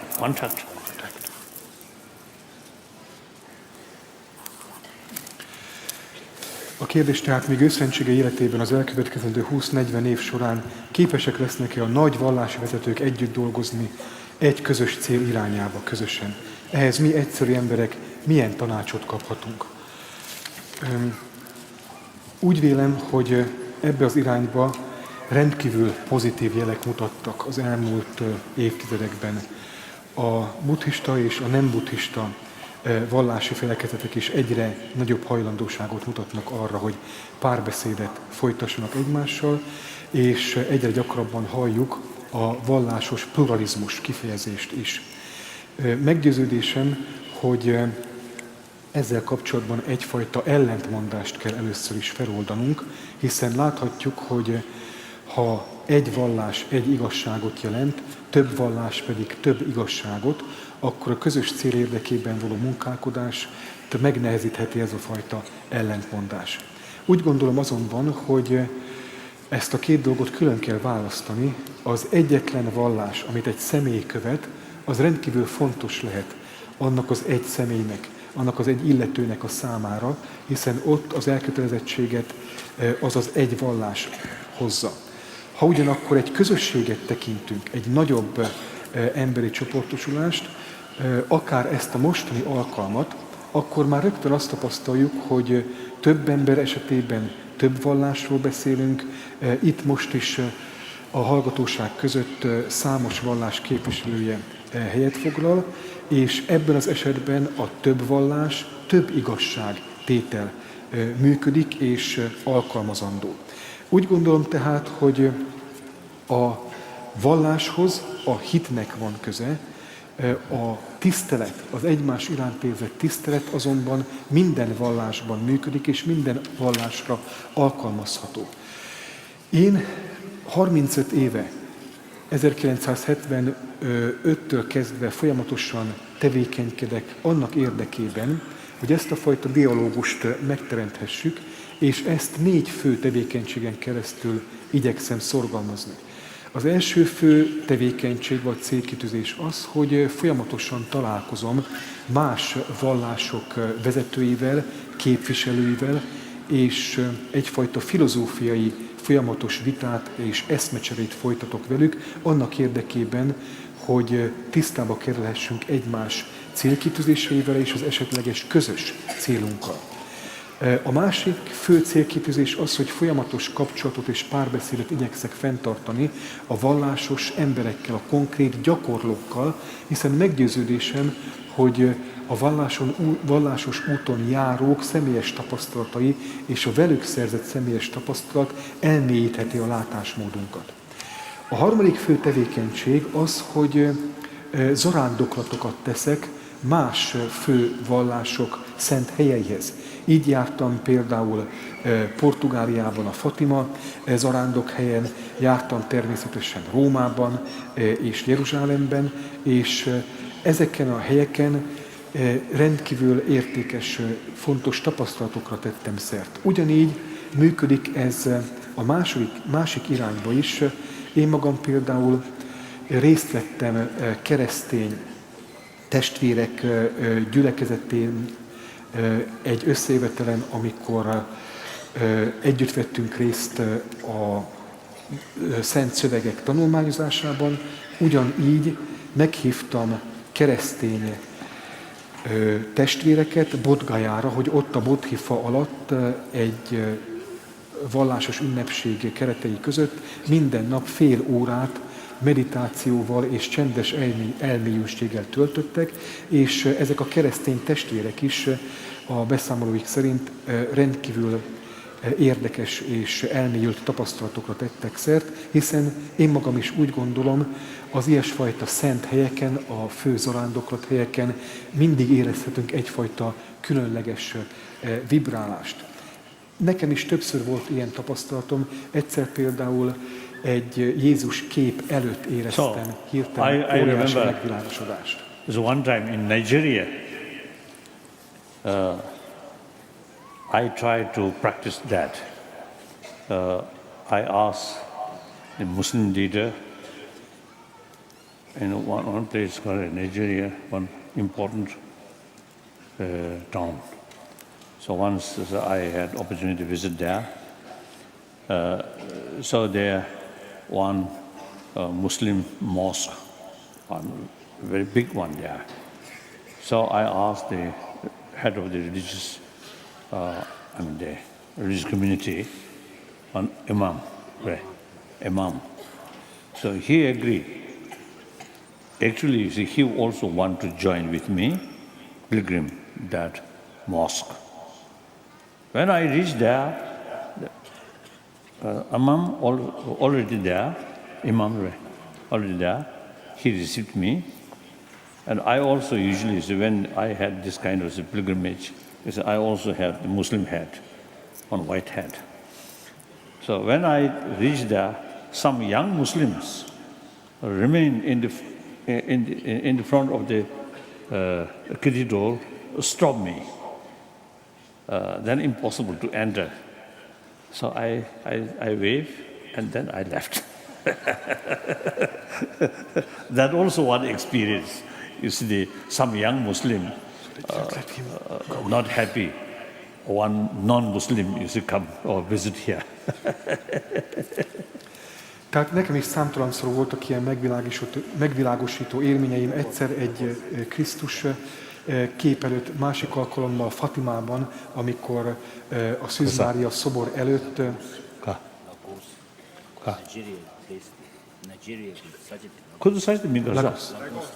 Lagos. a fatimai Szűz Mária szobor előtt csendes meditációba helyezkedtünk a társaimmal együtt, aztán amikor az ottani vendéglátóim elkísértek onnan, én visszafordultam és visszamentem a Szűz Mária szoborhoz, és hát lehet, hogy a látásom hagyott cserben, de én magam mindenképpen úgy emlékszem, hogy úgy láttam, hogy a szobor visszamosolygott rám. Ennek nyilván az lehetett az oka, hogy igaz ugyan, hogy nem vagyok Jézus Krisztus vagy Mária követője technikai értelemben, mégis óriási tiszteletet érzek ez iránt a vallás iránt, és valószínűleg ebből a tiszteletből fakadóan részesültem Mária áldásába. A negyedik fő tevékenység, amelyre törekszem, az, hogy összehozom a vallási vezetőket. In India, the famous sort of mosque in Delhi, Kasa, Jama Masjid.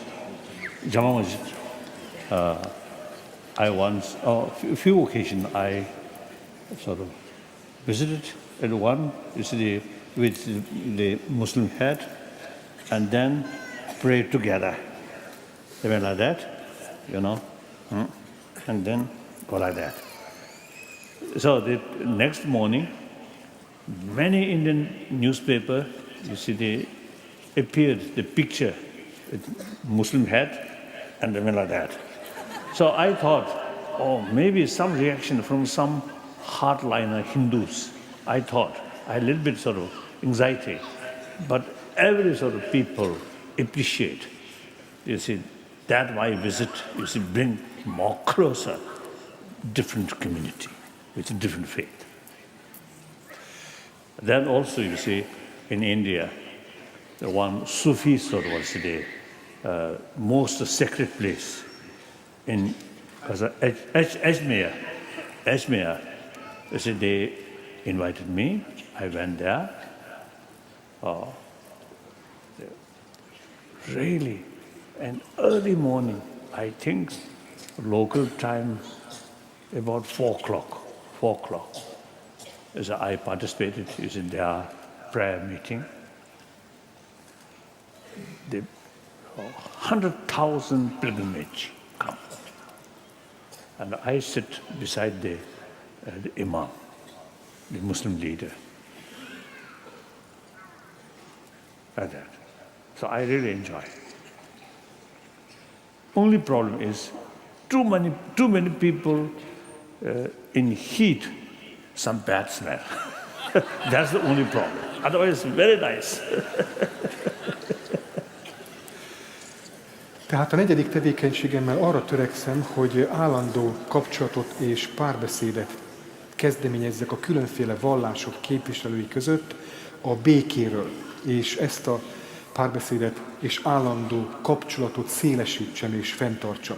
Éppen ezért számtalan olyan élményről számolhatok be, amik pozitív élmények voltak, és amelyeket más világvallások képviselőivel együttműködve éltem át. Egyszer például egy rendkívül fontos nigériai Lagoszi mecsetben az ottani muzulmán vezető, a közösség vezetője, az imám arra invitált, hogy imádkozzunk együtt, és ebből az alkalomból én magam is felvettem az ottani hagyomány képviselői által használt fejfedőt, imakalapot, és együtt vettünk részt ezen az alkalmon, és ez egy rendkívül érdekes és fontos tapasztalat volt számomra.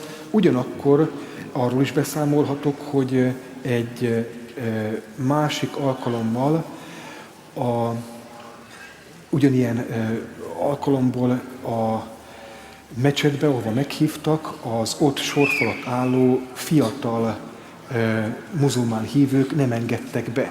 Egyszerűen lehetetlenné tették, hogy az imámmal belépjek a szent helyre, tehát azt is megtapasztaltam már, milyen az, amikor a közösség egy része ellenszenvet táplál a másik vallás vezetője vagy képviselői iránt, de ugyanígy például Indiában a Jama Masjid mecsetben vettem egyszer részt egy közös imádságon, és az ottani muszlim vezetővel együtt imádkoztam, és elvégeztem azokat a szertartásos mozdulatokat, amelyeket elvégeznek az ilyesfajta gyakorlat során, és másnap megjelent egy kép rólam a helyi újságokban, ami azt ábrázolt, hogy a Dalai Láma éppen a muzulmán szertartás vallásos mozdulatait végzi, akkor egy kicsit aggódtam, hogy vajon mi lesz erre a reakciója a helybéli keményvonalas hindu közösségeknek, de nagyon kellemes meglepetésként azt tapasztaltam, hogy mindenki elfogadta ezt a fajta magatartásomat, és mindenki úgy értékelte, hogy ezzel is a különféle vallásokat próbáltam közelebb hozni egymáshoz. Ugyanezt történt az esmajai szent szufi szentélyben, ahol ugyancsak együtt vettem részt egy vallásos alkalmon az ottani vallásos vezetővel, és együtt elmélyültségbe helyezkedve láttuk, ahogy több tízezer vallásos gyakorló és hívő vonul el előttünk. Ez kora reggel volt, valamikor 4 órakor, és az egész nagyszerű élmény volt, leszámítva mondjuk azt a szörnyű szagot, amit a több tízezer hívő együtt léte okozott ezen a helyen, de ezt leszámítva nagyszerű élmény volt az egész. Finish. Thank you. Now should we end? Köszönöm szépen!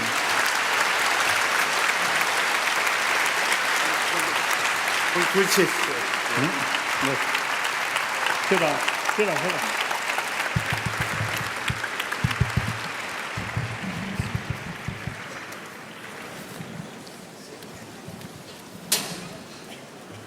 Now, we would like to thank His Holiness not only in the name of the Buddhist community of Hungary, but also in the name of all those who attended the teaching physically in this auditorium or through webcast, for giving us His blessing and teachings that is based on multidisciplinary cause and effect on human action and its consequences. If we really follow His teaching and initiate them into practice, we will definitely generate peace and prosperity to our inner family, which will then result in genuine compassion, love, tolerance within our family, community, and likewise in the whole worldwide. His Holiness is unwaverably constant in his genuine personality, as clear as crystal from years and decades that generate confidence and the inner strength in us to overcome fear. Thank you, Your Holiness, immensely for your wise teaching on Buddhist philosophy, for having performed Chenrezig initiation, and finally for your talk on art of happiness.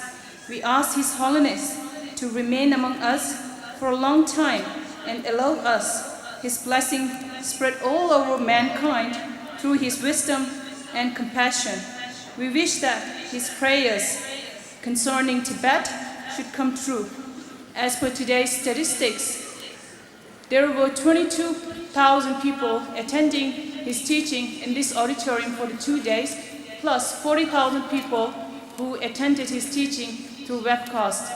This is why the reason we, the organizing committee, and on the behalf of all the people gathered here, would like to invite His Holiness once again to Hungary.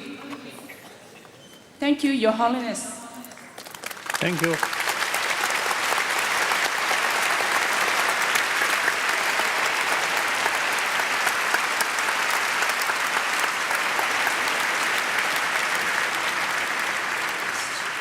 Immáron nem csak a szervezőbizottság, hanem minden résztvevő nevében is, akár itt volt, akár az interneten keresztül csatlakozott, szeretnénk megköszönni őszentségének, hogy részesített bennünket bölcs együttérzésében, együttérző bölcsességében.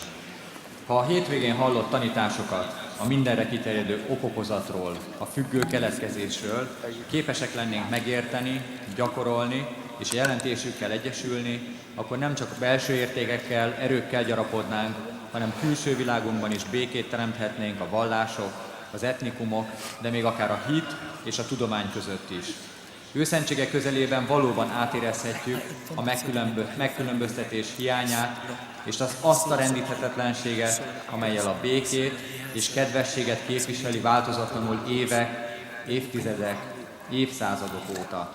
Köszönjük, hogy a háromfajta tanítás révén, melyet őszentsége adott, kezdve a buddhista filozófia és a többi vallási hagyomány közös értékeinek ismertetésével, majd a cserjézi beavatás, végül pedig a boldogság művészetéről tartott rendkívül közvetlen előadása révén megtapasztalhattuk a félelem nélküliséget, és biztonságban érezhettük magunkat. Kérjük őszentségét, maradjon sokáig közöttünk, és részesítse az embereket mosolya, szeretete áldásában. Kívánjuk, hogy Tibettel kapcsolatos imái váljanak valóra, és a Tibetben élők is részesülhessenek személyes tanításáinak örömében. Ami a mostani budapesti tanítást illeti, 22 000 személyesen, 40 000 pedig az interneten keresztül vettek részt az eseményen. Ezért szeretnék kérni őszentségét, hogy fogadja el meghívásunkat, és látogasson el újra Budapestre. Köszönjük szépen! 有人不去，估计小不了知道你知道不这么说。